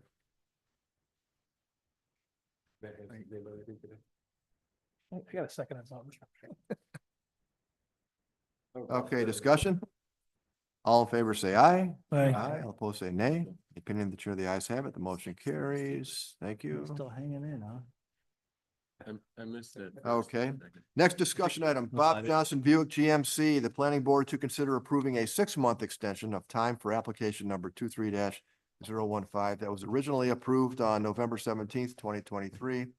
Project is located at 4600 West Henrietta Road in a commercial B1 zone district. Now, this is up on top of the hill, right? The old motel or, okay. Yeah, the confusion on this part was that, I mean, they were given originally a 2-year timeframe, a special use permit for 2 years to, create a parking lot, but then they had to have a building. They put in an application. I don't know if, I guess it's, I don't want to be unclear, so not sure if an application for the building was ever put in either way. The one owner sold it to the other owner. Well, kind of special use permit stays with the address. Yeah, but I think they did come in for a separate site plan. Yeah, so that, but they've come in, they now need to modify their site plan. They want their building, not what was. Because Johnson bought this from West Her, right? I think it was West Yes, Her. Johnson initially. bought it from West Her. Yeah. In Yeah, fact, Bob Johnson. Johnson didn't want Wester sitting up high above it. Sorry. He's here, but he's muted. Josh Saxon is present. Yeah, but I will say they did submit revised plans. So I think they want to get started fairly soon because they want to get the site plans approved, so. Probably the 6-month extension. I'm hoping that it would be, maybe in the spring, but. Can you guys hear me? Yeah, I'm sorry, Josh, go ahead. Yep, no problem. Yeah, I guess just the other explanation too for this was when we did get our approval, we had a footprint, but they're actually Buick and GMC, they went through kind of an overhaul of their new kind of nation standards. And this is going to be one of the first new kind of, I guess, dealerships that they're rolling out. So that's kind of the reason why it was kind of delayed, was we were waiting on that footprint from the national, manufacturer. So, and then we got that, in the last month, and we've been updating the plans. But obviously just need the extension to wrap that up, and to go from there. So. Josh, what kind of dog do you have? He's brand new, actually. It's a it's a Lab Shar-Pei mix, so he's going a little crazy right now. I don't know if anybody else knows that. The squeaker, yeah. Josh, this is Jim. I apologize. I didn't realize you were online, so my apologies there. Yep, no problem. Okay. Are we recording? Yes. Oh, Josh, do you know when they're looking to start work at all, or? I know that they, at least in working with the party architects, they're basically wrapping up the building now. So I think I know we're submitting the revised plans, I think tomorrow, with some of the revisions you had for the signatures. And then I think, from there it's, getting the building permit application in with the revised plan. So I don't know if they're gonna start this winter on it, or if they're gonna wait. I mean, the site's already been somewhat developed with a lot of the infrastructure, so it's mainly just putting the building and paving on it. So I think it would be relatively soon. But I can get that information from Bob Johnson and let you know tomorrow. Like I said, Craig wants Okay. to start at sometime in the middle of winter when it's, Yeah. yeah, you know, Yeah. worst possible conditions, that's all. Chair will Yep. entertain a motion. Motion approved. Mr. Borkowski, thank you. Cut down short. Not yet. We got one more thing. Do I have a second, please? Second. Who got the second? Mr. List? Yes, sir. Okay. Discussion? All in favor, say aye. Aye. All opposed, say nay. Opinion of the chair, the ayes have it. Motion is approved. Thank you, Josh. Yep. Have a good night, guys. Have a good evening. Thank you. Okay, so we have one more thing that was added kind of at the last minute before we started. It's we need a motion to authorize Oh, tolling. oh, I'm sorry. Go ahead, Yep. Mr. Chairman. I'm sorry. See, I wrote this down right. A motion to authorize the tolling for the AT&T application until they return to the planning board meeting. Mr. Young, correct? It's still alive. Yep. Yes. All right. Yeah, that's correct. The reason is, well, actually, the reason we're doing this now is because we weren't expecting to have a planning board meeting in December. But I don't see that there's any harm in doing it now anyways, and see if they'll agree to, just toll it until they come back, because they may not be back for December. Yeah, so if I want to give you an update, they are looking at other sites very seriously. We thought we had maybe a couple in line, but one of them fell through. But they understand the board's concerned with, where it was proposed, and they are looking more seriously at other alternatives. All right, very good. All right, so that was not on the agenda, but we have the motion to authorize tolling pending the AT&T application until they return to the planning board meeting, a future planning board meeting.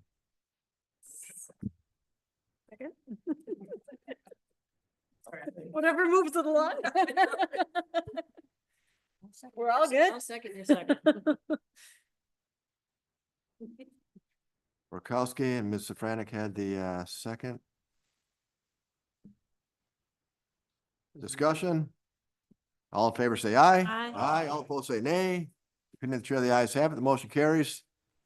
Does it make it look bad if I do the motion to adjourn as well? Of course not. Motion to adjourn 9:15 p.m. Thank you. Yeah, we haven't worked this hard in a long time.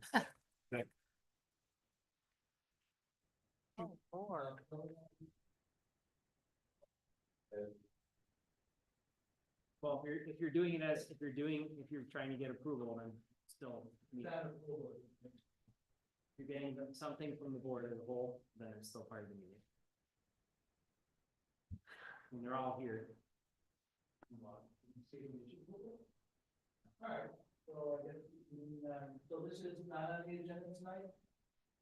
We did get a revised building elevation from. Oh, Oh, that's right. From what? yep, Mango, mango Oh, cannabis. mango. Yeah. I'm sorry, Chris. Yep.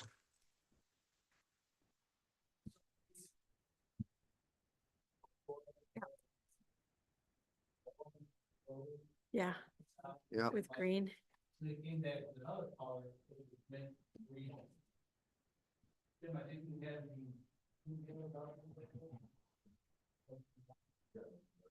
Got pictures? Mango cannabis. Roll me one up. Here you go. I mean, This is what was approved last, in their last meeting. This is what they don't want to do. Yeah, the front is what we This is approved. old That's what they, color. that's what they wanted. New color. The new is basically. Oh, much better. This is the old. Oh, that's the old. And this is the new. Oh, okay. Size of the letter. No, That's what they want. well, we can blame Don for it. I guess that's okay. Yeah. That's fine. So basically what they want to do is take out the mint green and keep a more natural or neutral color. But the sign would be a combination of orange and mint green. But it's not gonna have really. That's fine. Almost like Go back. they're pointing to the. They're It says highlighting old the white, change. there's orange and green letters. It's just when they were trying to do, Yeah. yeah. So overall, the planning board's in general approval of the change. Anything against cannabis, it was just. It is a white box? Says no white, just orange and green letters will be stand up. Okay, so the orange green will be on the gray. Basically, they did Yeah. transparently. Oh, okay, all right. Yeah, that looks nice. Oh, wait, here. That's fine. Oh, okay, so the white box is, oh, I get it. It's artificial. I think it's just, It's just them with the big on it. No, Green I on the agree. beige. So it's not. So is this a formal agenda vote or something, or? no? That on that color. I don't know, Don, what do you think? It's just, I mean, as long as the And this board's is in what agreement, do we need to do a tracks, formal right? vote on it?